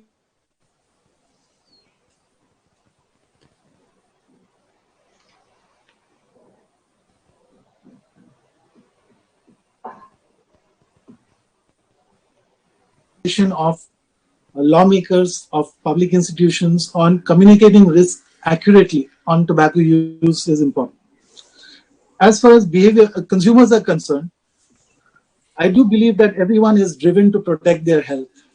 If they had the right information and access to products or tools with which they could reduce harm to themselves, they would proactively take those decisions. Yeah. But currently, those decisions are those options are limited for them through bans, which anyway have negative outcomes, because then you have a black market where you cannot guarantee safety of products, nor can you guarantee any controls on who those products are being sold to. So the net harm is being increased rather than actually telling consumers that they can take informed choices. Yeah, thank you. Konstantinos, can I ask you something? Yes. Social media plays a very large role in shaping public opinion these days.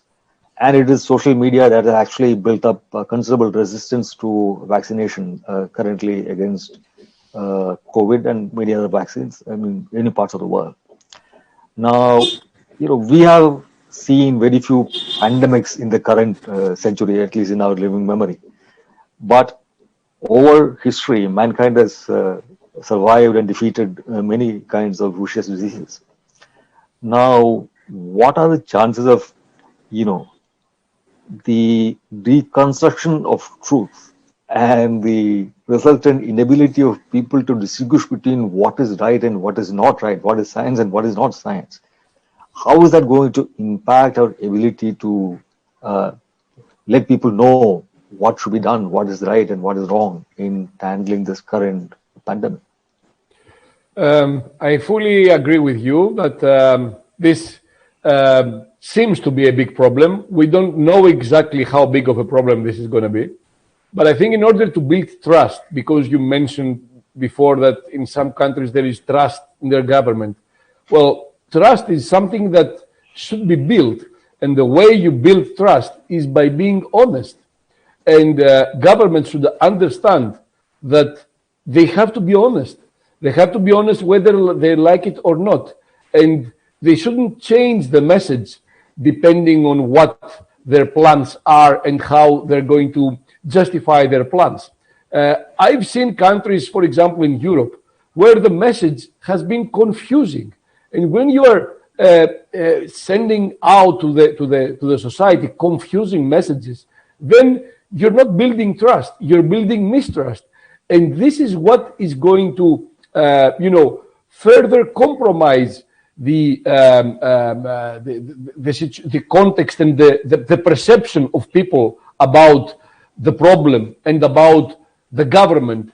And this will basically, increase the conspiracy theories, and all these misunderstanding and all these misconceptions, which then create the anti-vaccine movement and all this denial about the presence of that the virus exists or about deaths.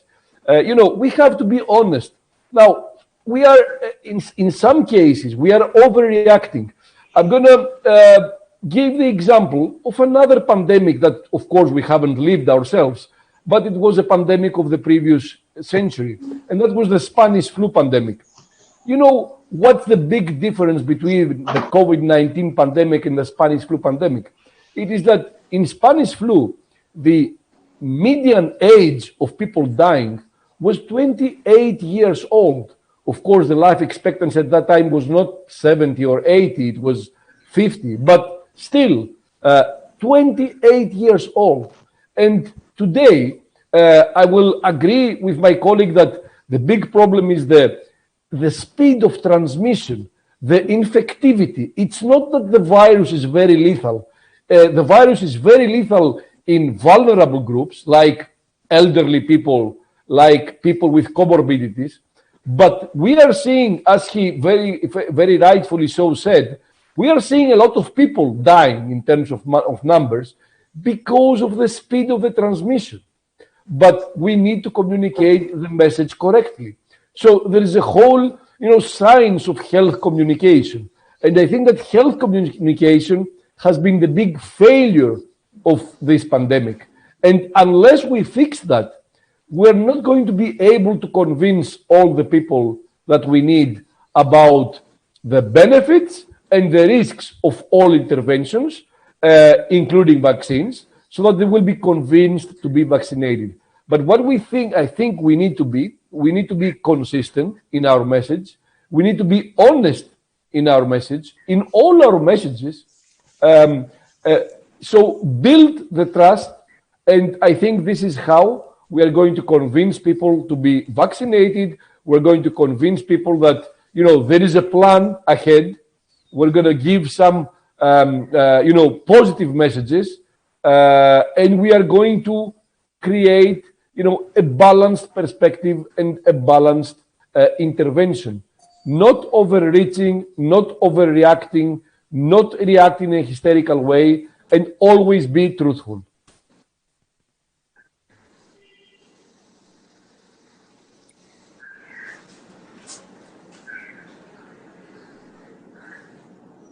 Oh, yeah. Hello. Yes. Yes, we can hear you. Yeah. Is Ahmed back with us? No. Okay. Yeah, No. he is. He is. Yeah. Now, we have seen a spectrum of successful communication, not so successful communication. Now, Amit, I was asking a question. How successful is the strategies of communication from the point of view of trying to reduce harm, self-harming by the consumer? How successful is it in the case of the alcohol industry? What can we learn from that about the ability to influence public behavior and conduct in a responsible fashion for in the general case? Sure. I loved Stefano's quote, and I'm going to use it somewhere very soon, actually, about the difference between anarchy and freedom. Freedom has rules, anarchy has none. Actually, Constantinos, not Stefanos. Constantinos. I'm sorry. Yeah. Constantinos. My apologies again. And the second one I think that again Constantinos made was about the importance of communication. Yeah. Bans have never worked, Arun. And you know what happened in the prohibition in the US. In 1920, they had prohibition of alcohol, and it continued in 1933. And it just created a mafia. It created more hooch deaths. The police got completely corrupt. The Congress, by 1928, had decided that they want to lift prohibition. It's not working. But the vested interests, the mafia ensured that it continued for another 5 years, right? So they couldn't get rid of prohibition, although they had decided that they don't want it. So that's, and you've seen Gujarat. I mean, it's a joke. It's the wettest dry state in the world. Right. The neighboring Daman has a per capita alcohol consumption of 56 LPA, liters of pure alcohol, whereas the Indian average is 4.3. Yeah. Right, so it's all flooding in from the neighboring states. So, like I said, the only method of dealing with alcohol is promoting moderation and responsible consumption. And if you look at the millennials in UK and USA today, they only consume in moderation. They drink very little. They're very health conscious. You know, they're jogging. They're fitness, health, etc., and the large proportion of millennials in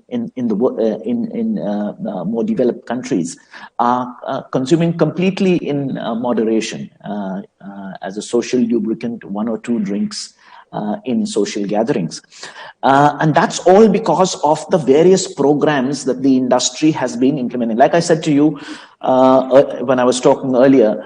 A person who is drunk and making a nuisance of himself is the worst advertisement for our industry.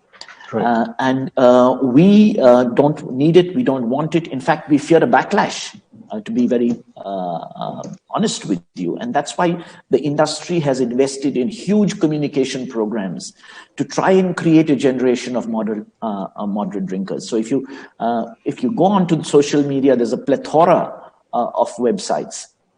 Right from the, and I just want to talk, I mean, there's Drink IQ, etc., and a whole lot. Just in the Indian context, I want to tell you, because we've just started this whole program in India over the last 3 years in a focused way. I mean, companies have had their international programs, which are available on social media anyway, like Drink IQ, etc. But in India, in a focused way, we started first Don't Drink and Drive, because we believe the only way to deal with alcohol and its abuse, it's not alcohol, it's alcoholism that is the problem, right? And therefore, don't drink and drive. I mean, to not drink and drive. Why does an Indian guy drink and drive, whereas a person in the US or UK or wherever else can't even think of driving? Yeah, because there is enforcement. Your license will be taken away, and you will be you will not be able to drive to work. It will just create a huge inconvenience for you. So the first thing that we've done is we are capacity building on enforcement, right? So we're training the police force in various states all across India. We've already done 70 cities where we've trained in Don't Drink and Drive, so that the law enforcement authorities actually enforce it. And if you see things in Gurgaon, you see things in Delhi, you see things in Mumbai, it's part of our program where we've not only trained and capacity built the traffic police, we've given them breath analyzers, right? Yeah. So that's one. The second thing that we have is education in alcohol. So with ILFS, we have a program that goes into colleges and tells people what alcohol does to you. And how much you can drink and how much you shouldn't drink, and when you shouldn't drink at all. There are certain people who shouldn't drink at all. And if you cannot drink in moderation, you shouldn't drink. And then we have this whole program on social media, which is called Stay Not Out. Now, Stay Not Out is a cricketing metaphor that is well understood in India. Cricket being a religion in this country, and basically it is to drink to, don't drink to get out, right? So right. Stay not out. And there's a whole program. We want 10 million Indians to sign on, hoping, and we're driving this whole program to ensure that they're educated about alcohol, what alcohol does to you, how much you can drink, how you shouldn't drink if you can't handle it. And we want 10 million people to sign on by the end of the second year. And we want to take this program forward so that even in India, we have a complete generation of moderate drinkers. Right, like we've already seen in the US and the UK. Thank you. Let me ask Colin. You have been studying behavioral science, and can you think of any large-scale campaign which has actually succeeded in altering public sentiment or public behavior in the desired fashion, anywhere in history, anywhere in the world? Yes, I think there are some good examples. I think the one of the examples which I would cite is there was a very successful campaign about littering in Texas a few years ago, and essentially what that campaign did was associate the sort of not littering with being a good Texan. This is what a Texan does. It's just like, and so it's what we're doing here is helping people to internalize something. So I am the kind of person who would behave well, and I think that is actually at the heart of quite a few successful behavior change campaigns. Is that when we're able to internalize the norms, that sort of positive behaviors. So I mean, another one was in I can't remember exactly when, but it was around droughts in Australia, and I think it was in Queensland. And so, a good Queenslander uses, a relatively small amounts of water every day, and the results of that study found that actually the impact of that just lasted well on past the period of the drought, and that people continue to have much lower levels of water consumption. So I do think there are some really good examples of behavior change campaigns that work well. I think on the whole tend to think about, look, what is the identity? What is it speaking to me? Am I the kind of person who does this? And that you can own that. I think the other aspect which we've got to be just mindful of is that it is these things don't happen overnight, right? We need to think about these things. There's no silver bullets in this sort of stuff. We need to, I think, all the things which I was hearing, consistent, honest, build trust, absolutely, but also these things take time. If you look at smoking in the UK, that took a long time, and its regulation was one part of that. But it was actually a whole range of things about, or drink driving, for example. Regulation is a part of that, but it's a sort of what is so socially acceptable or socially unacceptable, and what kind of a person am I to do that? And I think those are some of the key points. So pleased to have got through that without my technology crashing on me. So we're in luck. Yeah, thank you. So basically, he said that you try to establish a correlation between the desired behavior and some positive identity that these people already had believed in, and so that correlation worked, and people changed their behavior. Yeah, I mean, these things are always multifaceted, aren't they? Yeah, but identity is going to be an important part of that. Yes. Yeah. Now let me turn to Dr. Ravi Mishra. And just one more little intervention, Arun. I think basically not only I think there has to be a constancy of the messaging. Right? Yes. You can't do one program and forget about it. Yes, right. It has to absolutely. Be.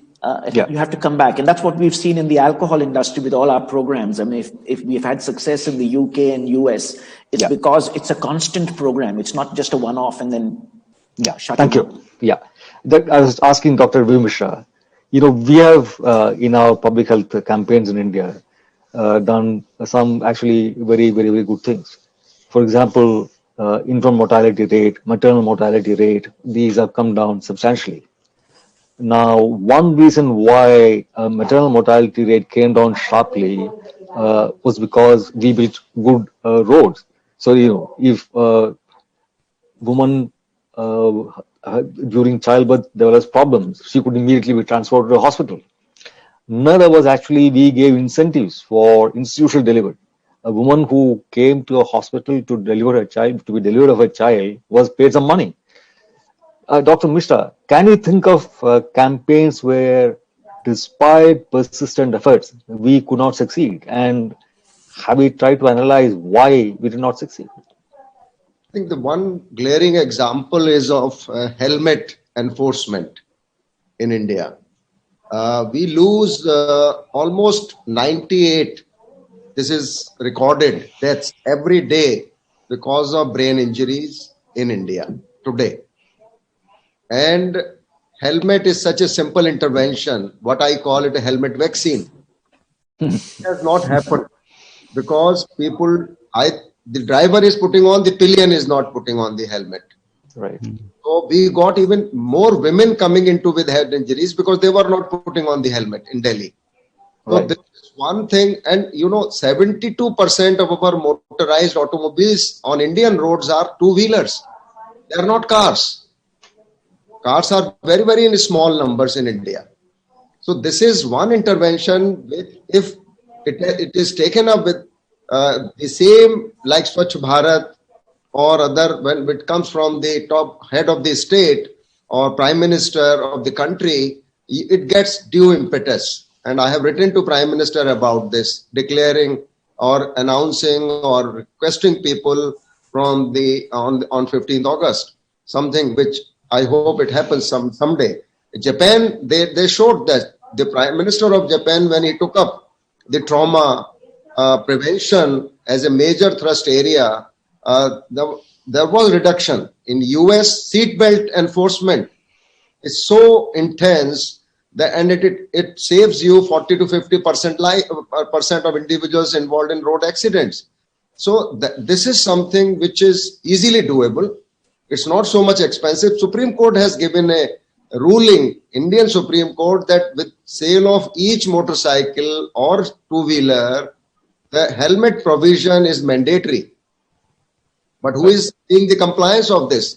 Enforcement in India, we have all kinds of laws, but enforcement is something, education, awareness, and then stick and carrot. Now, in UAE, very close to India, they have fine of 10,000 dirhams, which equals to 2 lakhs of rupees, if somebody is walking on the street without a mask. Can you imagine somebody not doing it there? He knows the cost of it. And even in India, people who were caught with not mask when Delhi government increased the hike and there was a lot of hue and cry, that 2,000 rupee fine, it improved the compliance significantly. Although it was being criticized by one and all, but we supported it. This financial crunch in US, you park a car at a no parking area. It will not happen that you will not get a ticket. So probability of getting caught and getting punishment immediately deters people in violating this. Other thing we must understand, as now we are all men here sitting, because of smoking and alcohol consumption, the sperm count in men has come down heavily today. This is a result of smoking, alcohol, and then naturally the pollution also adds to it. Not a bad thing for India. And this is not, and will never mention it in his campaigns. Yeah. We have liver disease categorized alcoholic and non-alcoholic. Yeah. You see, alcohol is so much a menace in Western countries also, where he's saying it is in moderation. Of course, everybody will not be alcoholic in that sense, but alcohol per se is harmful. There is no doubt about it. Everyone agrees with this. In a small quantity and big quantity. A small quantity less harm, you screen, half of us will have a fatty liver, those who consume alcohol. And that is because of alcohol. Yeah. Nothing else. Get other problems also. So I think the whole lot of the industry also either telling lies or giving half truth. Many a times it happens in all kind of advertisement. It happens. Well, we can't advertise alcohol actually. I mean, so yeah. Now, so basically, what he said. If I can come in. No, 1 second. 1 second. What he said is that you need not only positive reinforcement, but also sometimes penalties to reinforce some certain kinds of behavior. But in the US, you mentioned the seatbelt regulation. I was recently reading about a study which found that after child seatbelts were introduced and enforced in the US in the 70s, the number of children born to women came down sharply, particularly in well-off families. This happened because the average car can only have 2 seats apart from for the parents. And so if you have more than 2 seats, you can't have, if you have more than 2 children, you can't travel as a family. And this sort of constrained the number of children that people chose to have. And of course, you can buy a larger car, you can have a van.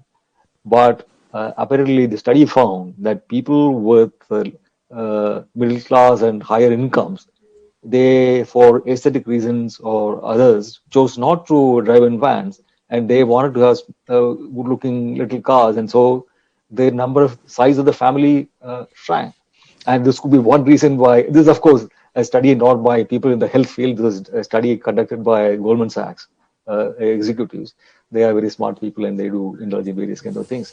No, but the point is that while trying to create a certain kind of behavioral change which brings in desired results, you could have collateral effects which might not be what you're looking for and which could actually be quite harmful.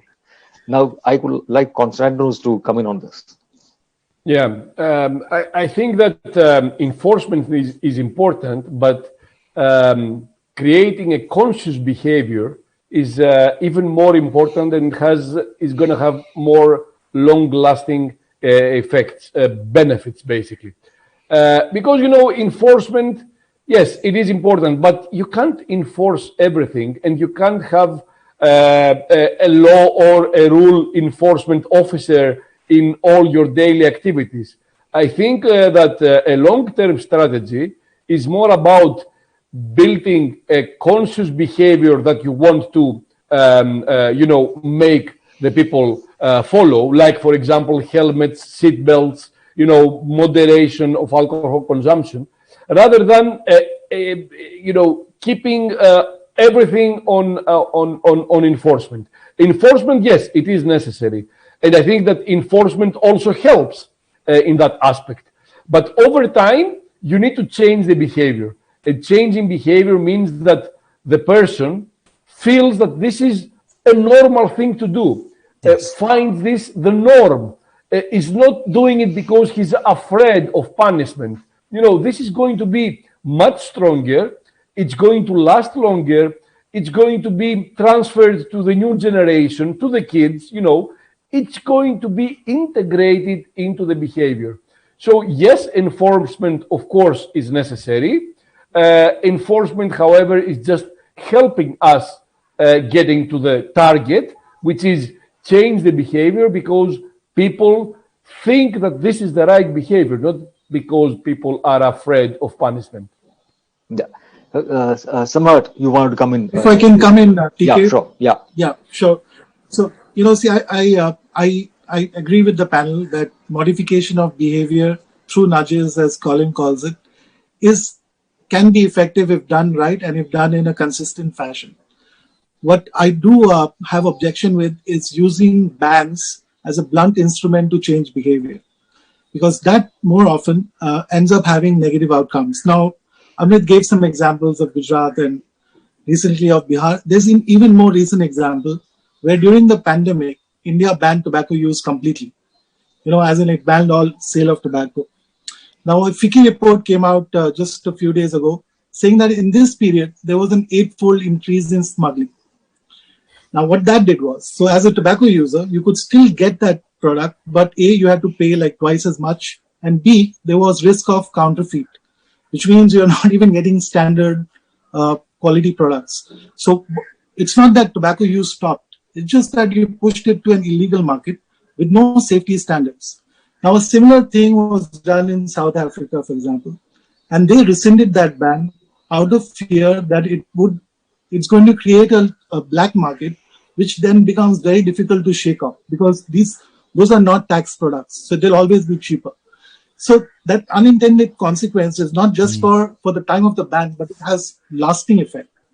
So the harm of using blunt instruments like bans should be really carefully considered, and also the negative or the unintended consequences. Obviously, no one wanted people to buy from the black market, but that's going to happen.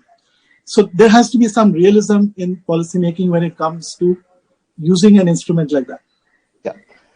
Yeah. So again, I think it's time for us to actually wrap up. We are over time slightly. So everything ultimately comes down to balance. You need to have balance overall between individual behavior, individual freedom, and social regulation. You need to have balance in how you apply the regulation. An outright ban, while easy to announce, might not be easy to enforce. And if you try to enforce, you could have collateral effects which are harmful to society at large. And you need to have balance in how you communicate, what you try to enforce, and how you enforce it. India has tried to combat tuberculosis for a long time. It's still very much a work in progress. We have not really succeeded in persuading people to continue the tuberculosis medication for the duration that it requires for it to be effective. In many cases, people fall off the habit after 2-3 months, whereas they probably need to continue for at least 9 months. And in supplying drugs also, there has been failure. So ultimately, everything comes down to how cohesively you function as a society, how effective your governance systems are, and how transparently the governance communicates to the people so that people have trust in what the government communicates. But we have been muddling along, and all through human history, on all these parameters, things have basically only improved. There might be temporary setbacks, there might be temporary dips and ups, but ultimately the graph has actually been moving up. So I think we should can end on this positive note that if we get our communication right, if we get our regulation right, and we can get people to fully understand the implications of what they're doing and what they don't do, then our collective sensibility and the fact that we ultimately find our moorings, our coordinates in society at large, will help us to behave in the way that helps us and helps society at large. Thank you all for a fairly, at least for me, enlightening discussion. Thank you so much. Very well conducted. Thank you very much. Thank you. Thank you. Thank you very much. Thank you.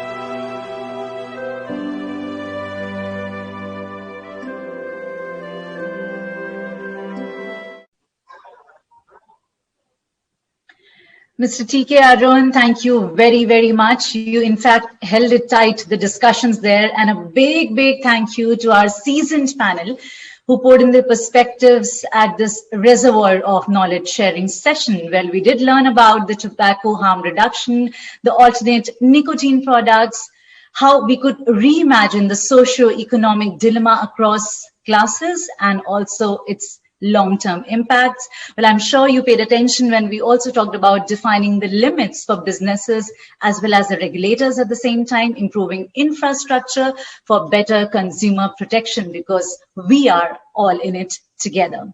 On that note, ladies and gentlemen, keep talking about it using our official hashtag. And in the meanwhile, we should, of course, transcend into the next session, definitely. So, well, they say that the choices we make are the consequences of what we actually get to choose. So with that, leading all of you into our next session, the topic of which is consumeronomics, ladies and gentlemen. Well, we'll talk about the importance of consumer freedom and its vivid impacts at the same time. Well, the global veteran who's going to be connected with us live right now has almost virtually crossed the ocean. So we all need to give it up with some good energies, ladies and gentlemen. Please welcome David T. Sweener, the JD Chair of the Advisory Board, Center for Health Law, Policy and Ethics, University of Ottawa, Adjunct Professor, Faculty of Law, University of Ottawa, Global Leadership Council, Boston University School of Public Health. There we go. David, it's over to you.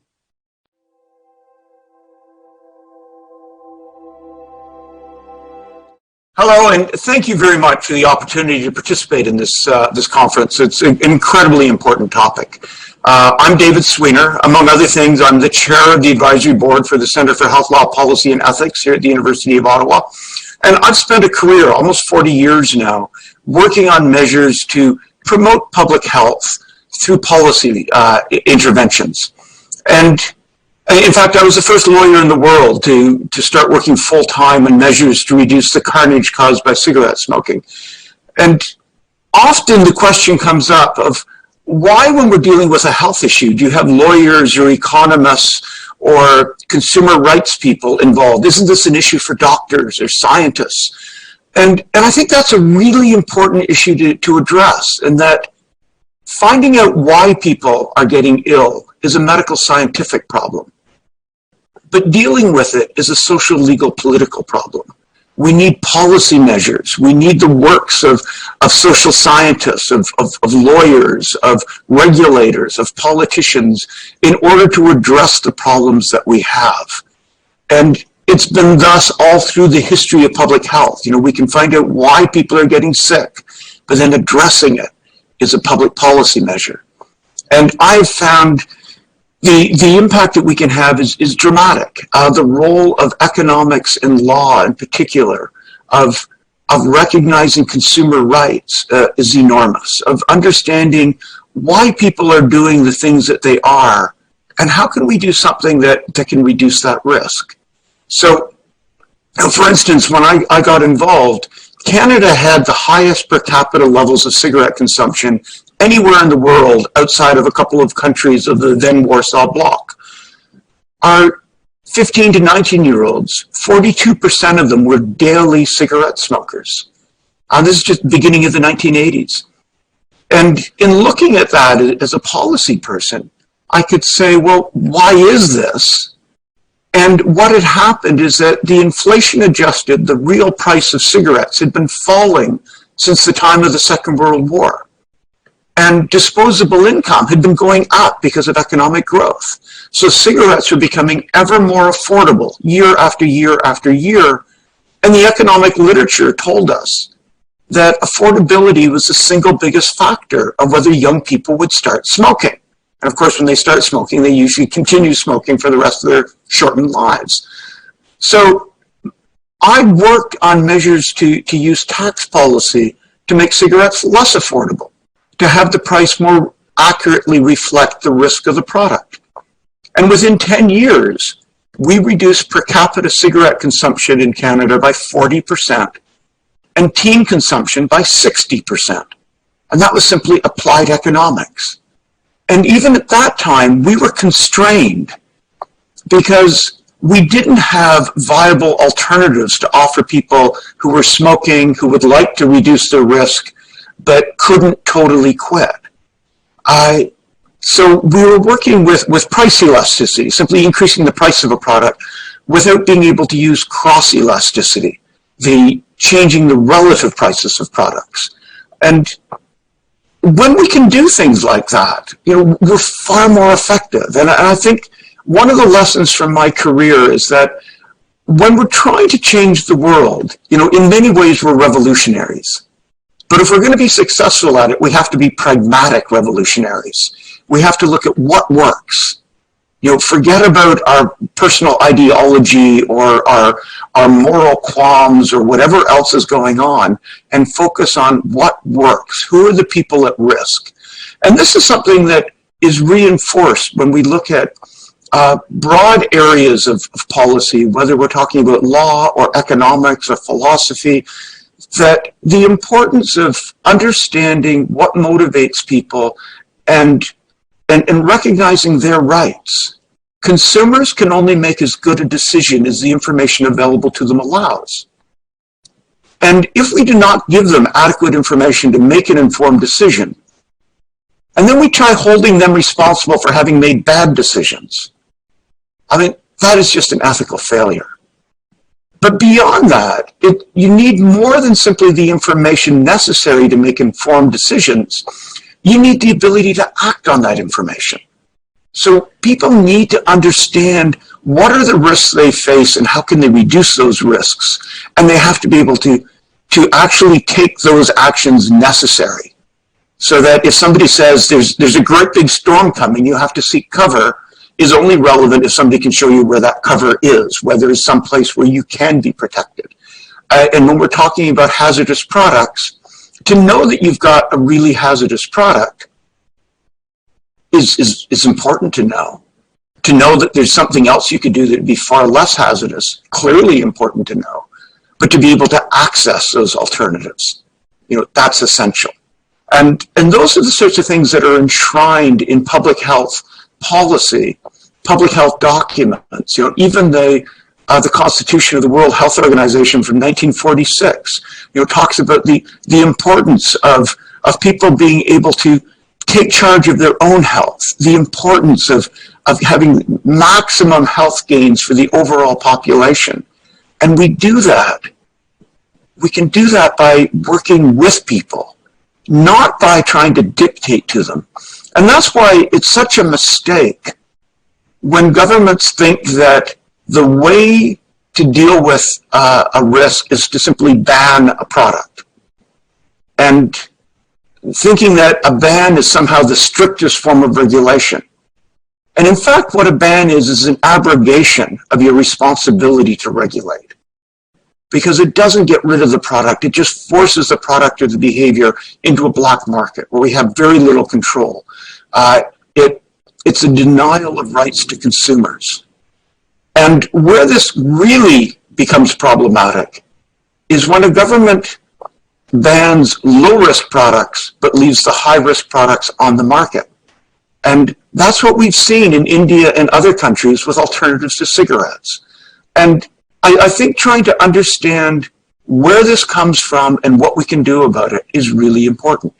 Because in many ways, when we're dealing with any of these issues, and I've studied so many of the issues in the history of public health as to what works. And often it's like watching the same Shakespearean play that we've already seen many times, where it flows the same way. Whether we're talking about what we did to get rid of unsanitary food or dangerous drugs or dangerous medical procedures, dangerous automobiles, unsafe buildings. The approach is often very much the same of how do we empower people? How do we use what we know from science and technology in order to do something really basic, which is that when we find risk, we should seek to reduce it. That's a fundamental part of public health. And when we do that, we also have to keep in mind that there will be opposition.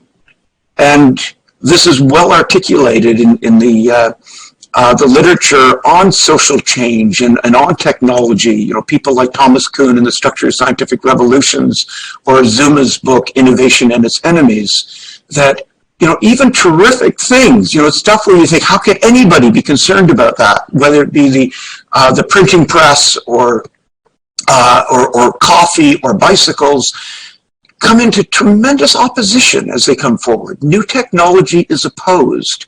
It's often opposed viciously. It's often opposed with, without much thought, like it's looking at some potential harm, all out of context with the harm of the status quo. And we're seeing that again with nicotine products. So it's not surprising that we get this. We get it because some have a vested interest. Clearly, if you're the cigarette industry, the idea of disruption is not something you're keen on. The incumbent companies tend to do poorly when disruptive technology hits a business. Regulations are often used to protect incumbent companies. And we also have people who look at things primarily from a moralistic standpoint, as they did with attacking bicycles of all things, or coffee. That they look at something like nicotine use like it's a sin that has to be eradicated, rather than it's a health problem that needs to be addressed. And we can do better than that. We have known for decades, since at least the 1970s and the work of Professor Michael Russell in the UK, that people smoke to get nicotine, but they're dying because of the inhalation of smoke. The same as people cook to make food, but they're dying if they're cooking over an open fire in an unventilated room because they're inhaling smoke. And the theory has been there for decades. It's been reiterated recently by the most prestigious medical body in the world, the Royal College of Physicians in the UK, saying that alternative products, non-combustion products made to good manufacturing standards, like vaping products, or like oral tobacco products seen in places like Sweden, are massively less hazardous than cigarettes. Cigarettes are just a really deadly delivery system. But the theory has been shown in the practice from places like Sweden, where people are using an alternative product called snus, an oral form of tobacco, that is made to sanitary standards, food grade standards. And it's very hard to find any risk associated with the use of that product. It is certainly massively less hazardous than smoking cigarettes, and it's replaced cigarettes because consumers would move to the lower risk products when they're available, when they're acceptable. So Sweden has the lowest rates of cigarette smoking in Europe. They have the lowest rates of tobacco-related illnesses and deaths in Europe because people, though they're still using nicotine, they're getting it from a far less hazardous source. And we're seeing that replicated. So Norway managed to reduce cigarette consumption by half in just 10 years as this Swedish snus product took off in Norway. The rate of smoking among young women went from over 20% to just 1%. Iceland saw a 40% decline in cigarette sales in just 3 years through a combination of snus and vaping products. In Japan, in research I co-authored earlier this year, we've seen a 34% decline in cigarette sales in just 4 years in a major market, simply because people got access to a heated tobacco product, something that was non-combustion. And like we've seen in other countries, it wasn't a matter of trying to force people to move. It wasn't even a matter of using policy to encourage that. It just made it available, and consumers moved in large numbers. And we're seeing that replicated now around the world. Many countries in Europe, Russia, a place like Lithuania, where the city of Vilnius, 30% of the market switched to these heated products in about 2 years. And again, despite opposition to these products, despite the absence of policies to encourage it, just giving consumers a choice. If we do things like that, the impact that we can have is truly dramatic. And I think it's sometimes hard to grasp just how significant this can be and how we could so easily get this right. So when countries like India ban vaping products but allow the sale of lethal cigarettes, that's a denial of human rights. It's also it's not pragmatic. This is the sort of stuff that perpetuates an epidemic. Even more so when India has such a huge consumption of smokeless tobacco products, most of which are toxic. I mean, they have far greater risks than they need to when we know that there are smokeless tobacco products in the world, in places like Sweden, and now in places like the United States and Switzerland and elsewhere, that are very, very low risk because they're manufactured to standards that protect consumers. They're manufactured to standards similar to what we've seen happen with other products. So if we look at things like the move to sanitary food at the beginning of the 1900s in many countries, in the United States, for example, in 1906, it wasn't a matter of banning the unsanitary products. It was simply a matter of giving a relative advantage to the safer products. It was a matter of saying, we will let consumers know if products meet a certain safety standard. Those products will be labeled. And of course, people don't want to feed themselves and their families hazardous products. So they're wanting food products that help them stay healthy rather than make them sick. It revolutionized the food business virtually overnight because consumers had choice and they had the availability of information and they had the availability to move on it with sanitary products.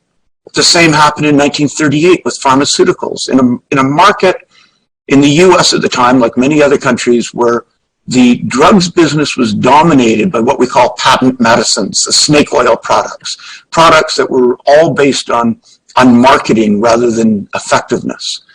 And without banning those products, the 1938 FDA law simply gave an advantage to products that were shown to be scientifically based, safe, and effective. And that was the birth of the scientific pharmaceutical industry.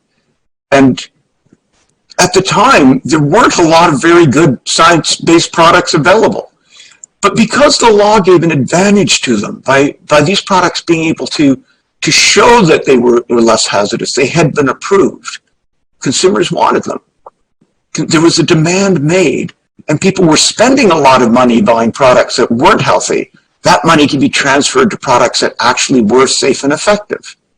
And within 12 years, 90% of all the pharmaceutical products sold in the United States were products that did not exist before that law. We created an economic incentive for entrepreneurs, for scientists, for businesses to say, how can we come up with something that meets this need? And the impact on health has been dramatic. You know, we've seen the same on issues like automobile safety or building standards. I mean, this has been replicated so many times. And there will be opposition. There is opposition that's said. We can expect there to be opposition. But at some point, how do we make science, reason, the seeking of truth, and human rights dominate? Because if we get that combination right, you know, the impact is really, really dramatic. And when we look at something like nicotine policy, tobacco policy, the opportunity we have is really hard to overstate. Because globally, we have over 1 billion people who are smoking cigarettes as a way of getting nicotine. It's killing 20,000 of them every day. We have hundreds of millions of people who are using other types of tobacco products, especially in places like India, that are also unnecessarily toxic. On cigarettes alone, people are spending the equivalent of about $850 billion a year buying a product that surveys show most of them wish they weren't using. People don't want toxic tobacco products any more than they wanted unsanitary food or unsafe pharmaceutical products. So the demand is there. And we have the ability to use things like risk proportionate regulation and taxation to encourage a more rapid movement to the products that can replace the deadly products. Much like many countries did in adjusting taxes so that unleaded motor fuels became less expensive than the leaded motor fuels. And it took lead out of the environment in so many countries. That was a simple application of economics and law to a health problem. We can do the same here. We have the ability to get rid of cigarettes and other toxic products very rapidly. You know, just like we although we didn't have to ban the snake oil medicines, you can no longer find things like Lydia Pinkham's vegetable compound or Dr. Graham's pink pills for pale people on the market. You know, they used to be huge. The people who sold them made a lot of money. The people who used them didn't get any benefits. But they were replaced when people found out there were alternatives they could use and they could access them. It was a pragmatic revolution. We can do those sorts of things. We can use differential taxation, the way I talked about in a paper co-authored with Frank Chalupka and Ken Warner in the New England Journal of Medicine a few years ago. Use differential prices for differential risks. That helps shape a market. If we do this, we have a real opportunity, an opportunity we already see happening in other countries, to dramatically reduce the world's leading cause of preventable death, toxic tobacco products. We empower consumers. We work with them. We meet them where they are. We empower them to make better decisions. By working with them, partnering with them, not denying them access to better products, but facilitating that access to better products. And we have the chance for a public health breakthrough that is really on par with things like the eradication of polio or smallpox. It's to take one of these huge causes of death and disease and get rid of it. And we can do that, and it's based on issues of law and economics and consumer rights. It's about being pragmatic revolutionaries. Thank you very much, and good luck with the rest of the seminar.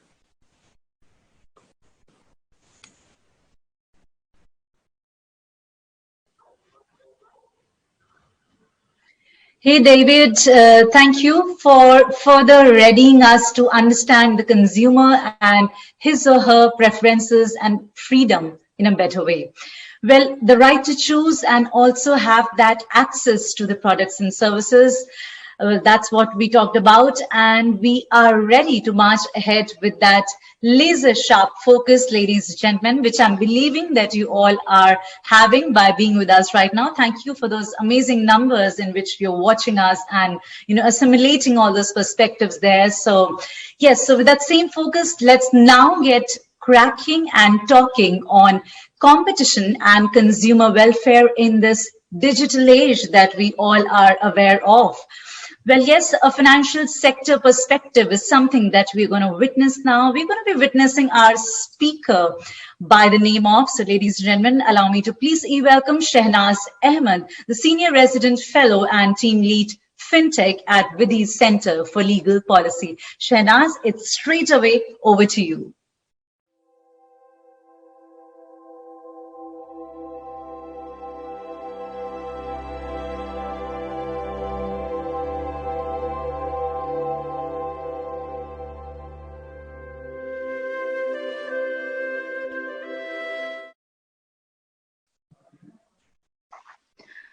Thank you, everyone. Thank you for the introduction, and hello, everyone. Welcome to this session. Throughout this conclave, I think we have all discussed about the role of consumer choice, consumer welfare, and its implications in the digital economy. I particularly want to focus on issues relating to consumer welfare and competition from the lens of financial regulation. Now, of course, the question may be, what is it so different about the financial sector that we actually needed to discuss this separately? While certain issues around competition, around consumer welfare in the digital economy is also same for the financial sector, but when it comes to the financial sector, there are different policy considerations that guides financial regulation, mostly in terms of how do you balance the objectives of financial stability, consumer protection, competition, and innovation. So first, let's discuss, in fact, what digital disruptions in the financial sector means from a consumer welfare and a consumer choice perspective. So in short, the positives. So digitization basically offers an opportunity to promote financial inclusion. That is by extending the availability of financial services to the underserved population. And the case in point here can be digital payments in India. We have seen policy initiatives where the government has tried to leverage existing digital infrastructure like Aadhaar, mobile phones and Jan Dhan to essentially bring more customers into the formal banking ecosystem. Now, this has also impacted the lending sector. Through the use of alternative sources of data and data analytics, it has actually become easier to assess the credit worthiness of thin file consumers, which were perhaps earlier found to be ineligible for credit. So what does this mean? It means that banks are now able to provide credit to these thin file customers, offer them a loan size with a tenure and a repayment schedule that actually suits their needs. Now, we also see the emergence of products and services that are actually tailored to individual needs. Now, the use of consumers' data can actually generate great insights into the spending pattern of a consumer, and thereby it facilitates the offer of tailored products for consumers. And last but not the least, digitization has led to the entry of new players in the financial sector, which I believe will have an impact on the level of competition as well as innovation in the financial sector. It will lead to better services at lower cost. It will improve consumer convenience. And maybe digital payments is, again, a good example. We remember how a couple of years ago, transfer of funds essentially meant that it took us almost a couple of hours or even days with high charges. But now, thanks to technology and new players, transfer of funds happens instantly. So all these definitely sounds really good, but digitization also carries with it certain risks for financial consumers. And I'll briefly touch upon a few of these risks. I think the fundamental problem here is that the growing digitization is actually not matched by the increasing digital and financial literacy levels in India. So we see new forms of risks that emanate. Risks relating to increased customer vulnerability to unfair and deceptive practices. We see the emergence of new types of fraud, which often takes advantage of the consumer vulnerability in a digital environment. We see different kinds of security breaches, privacy-related issues. Then there is also the rise of data-driven businesses, which rely on algorithms. Now, the increasing use of algorithms can in fact impact decisions relating to insurance, investment, credit. And what might happen in certain cases is that there is denial of services for certain segments particularly, and there might be inappropriate charges in case there is accurate or wrong correlations in algorithmic analysis. Now, this may also lead to newer forms of exclusion for certain groups of the population. So what's the existing legal framework and how does it help us with these issues that we kind of discussed? Now, insofar as the financial sector is concerned, we have 4 financial regulators, as most of us will know here, and each of them has their own sets of regulations for different products and services. Now, I in particular want to talk about 2 regulatory interventions that has happened in the financial sector, which I believe will have a profound impact on the level of competition and innovation in the financial sector. First is the framework for regulatory sandboxes. Now, what is a regulatory sandbox? A regulatory sandbox essentially allows testing of innovations in a live market, subject to ongoing supervision from the regulators. Now, one critical feature of a regulatory sandbox here is basically to provide certain types of relaxations or exemptions from regulatory requirements. So then the question is, what is the benefit of a regulatory sandbox? So if you look at the benefits from a policymaker's perspective, what happens is that a regulatory sandbox experimentation helps you to gain some empirical evidence about the benefits and risks of innovative technologies. It enables policymakers to take a considered view of regulations. From a consumer perspective, this means that they have access to tested innovative products and services. Now, the second regulatory intervention that I want to focus upon is the adoption of a framework for data portability in the financial sector. Now, we might all know how data-driven financial services highlight the competitive advantages associated with access to consumer data. Very often, it becomes easy for an incumbent, perhaps, to hinder the entry or create barriers for entry for new players due to their access to consumer data. Now, this issue is globally being sought to be addressed through frameworks known as open banking. In the Indian context, what we have here is what is known as account aggregators. Now, what has happened in this case is that the regulator, which is the Reserve Bank of India here, has issued a framework which allows certain non-bank companies known as account aggregators basically to act as an interface to transfer information about consumer between regulated financial entities, subject of course to consumer consent.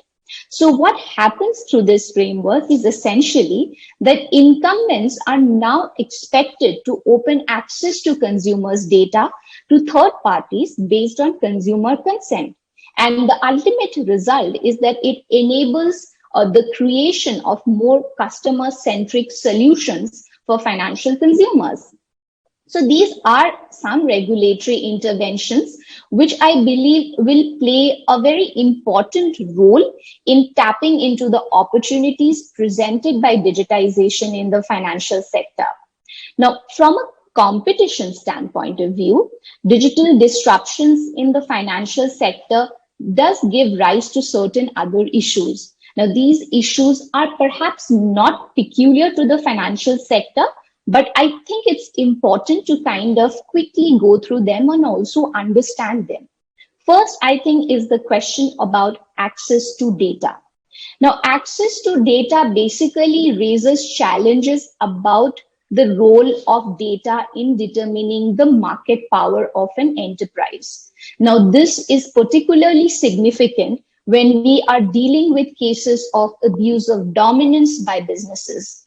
Secondly, access to data may also be actually a factor in assessing strategic acquisitions. Now, this becomes very important in a data-driven sector when we see that there are strategic acquisitions happening with the objective of distorting competition or lessening innovation in the sector. So addressing these concerns may in fact require us to relook at our antitrust or our competition law regime.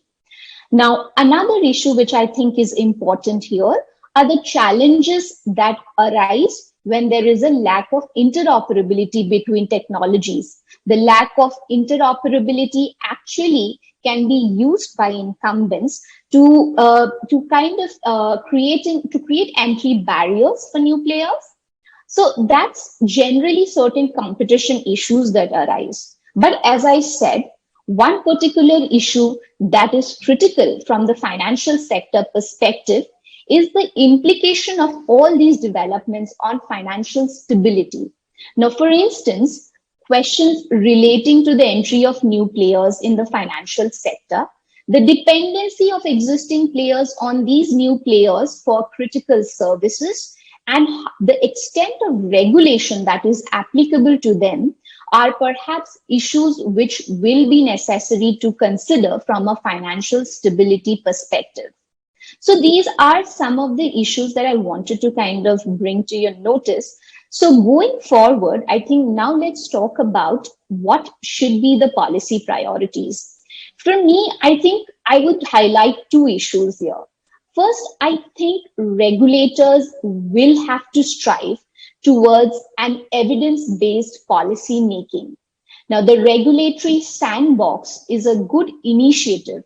I think one of the points that this conclave focuses is how banning innovative technologies should not be the first regulatory reaction.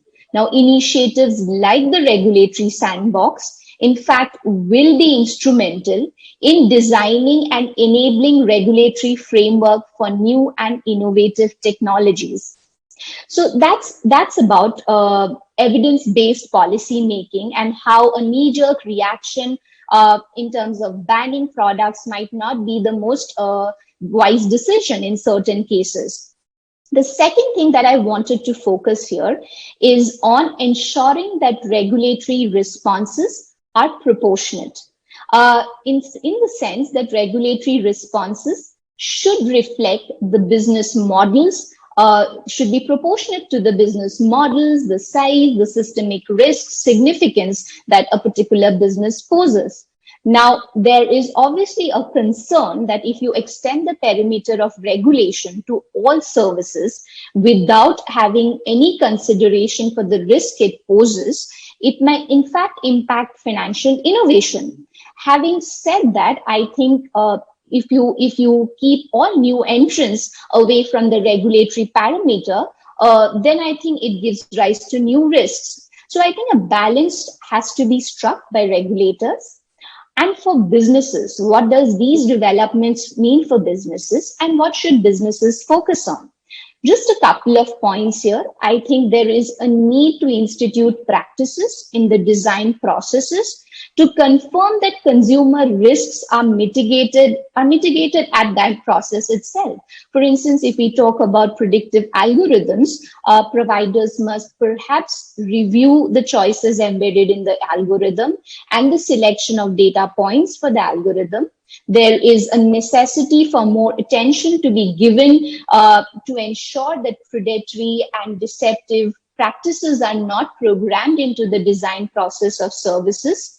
Another big issue is definitely in relation to the data, the treatment of consumer data and the transparency in the collection processing of data and its treatment under the privacy policies of businesses. Now, it's important that businesses do not take privacy policies as a mere compliance check.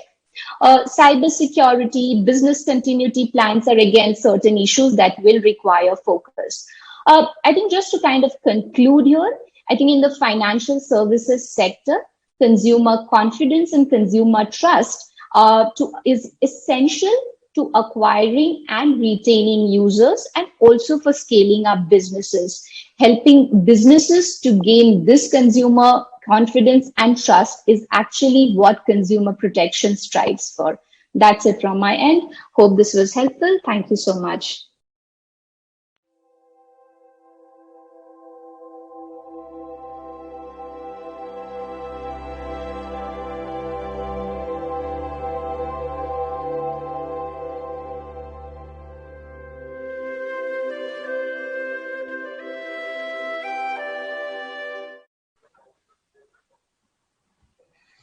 Shahnaz, thank you very much. Appreciate you sharing your experiences, especially with reference to the financial side of it. So thank you very, very much. And on that note, ladies and gentlemen, it's time for all of you to pick up your phones, your gadgets, with which we are almost surrounded by, right? I call that virtual paraphernalia.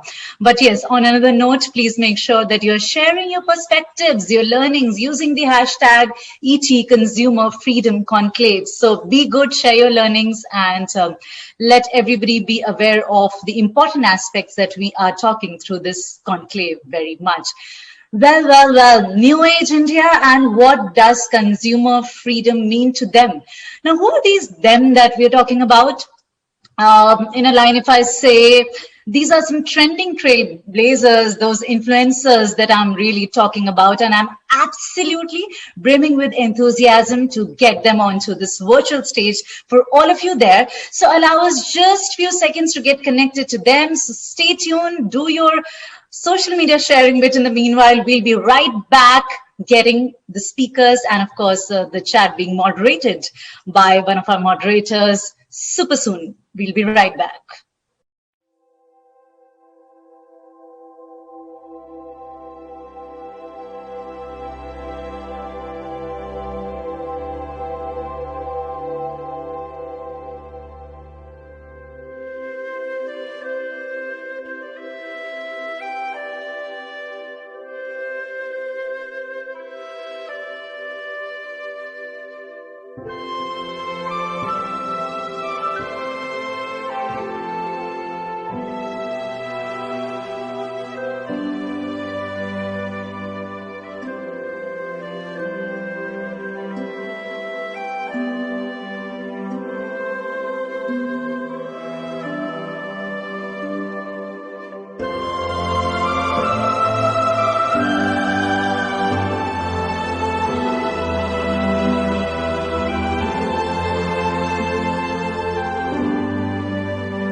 All right, ladies and gentlemen, this is gonna be worth the wait. I promise you on that.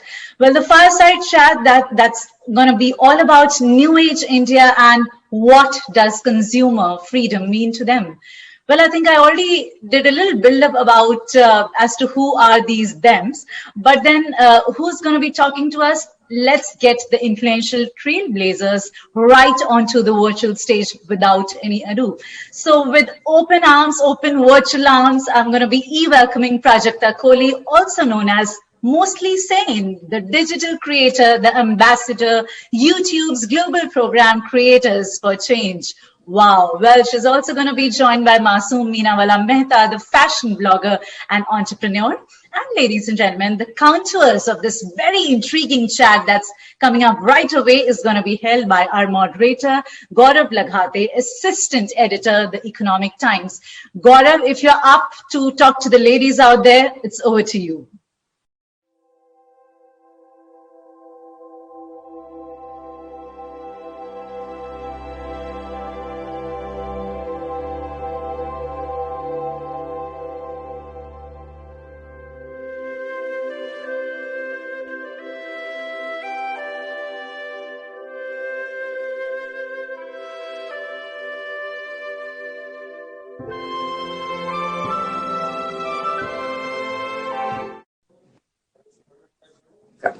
Hi. Thank you. Good afternoon, everyone. And thank you, Prajakta and Masoom, to join us today. And if I may take the line from the legendary Spider-Man, that with great power comes great responsibility, and tweak it a bit in today's day and age, which says that with great influence comes great responsibility. You know, you guys are creators and great influencers.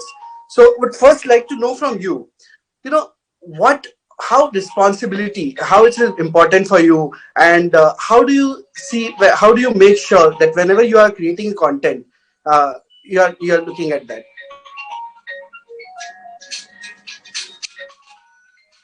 Oh, sorry. Hi, everybody. Hi, Gaurav. Thank you so much, Shikha. And I am so happy to be here with Masoom. I am a massive fan. I mean, I just feel sorry for missing out on a lot of your content before because I very recently started following and I was like, why haven't I followed Masoom before? But it is such a pleasure to be here with everyone. And speaking of responsibility, honestly, I feel like it's just this constant pressure that you feel every time there's anything that comes out of your mouth, and not in a bad way, honestly. I mean, the fact that we have the impact that we do, even if we are responsible for reaching out and impacting one person other than us, I feel like that responsibility is something that always stays with you when you're creating content. Right. Absolutely. Hi, Gaurav. Hi, thank you, Shikha. And of course, pleasure to be here with Prajakta. I think what happens is the responsibility also comes in when we have decided to have an opinion on one certain category, but then as we go from the word, like at least for me, I mean, I was a blogger before, I moved to Instagram full time. And when you move, when even the structure of the word shifts over from blogger to influencer, people kind of expect you to have an opinion on everything. Whereas like for me, I'm very specific about the categories that I wish to talk about, or I wish to influence in, or I wish to create content in. But sometimes audiences want more, your community wants more, and I think that's when the lines kind of get blurred. So something I always talk about is that I am a fashion blogger, and I take full responsibility for the kind of opinions I have in that industry, for the kind of content I'm going to create in that industry. And that's something that, you can hold me wholly and solely responsible for.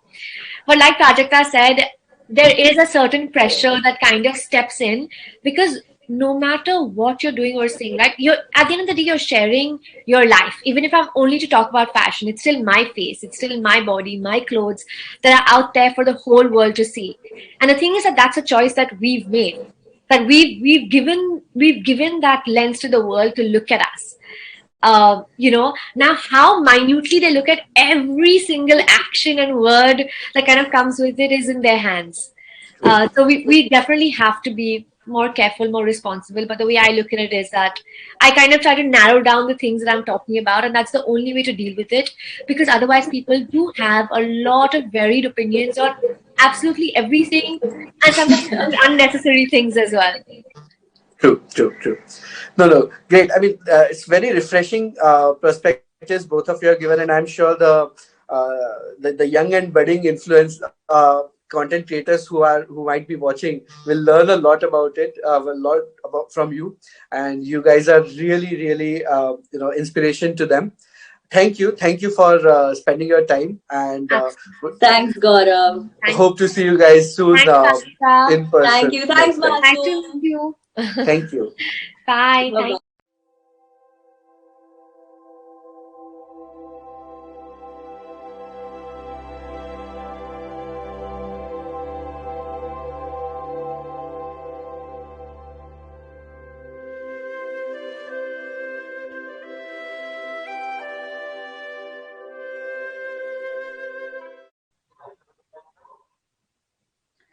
All right, so the how, why, what, and when. Consumer has the power, consumer has the freedom.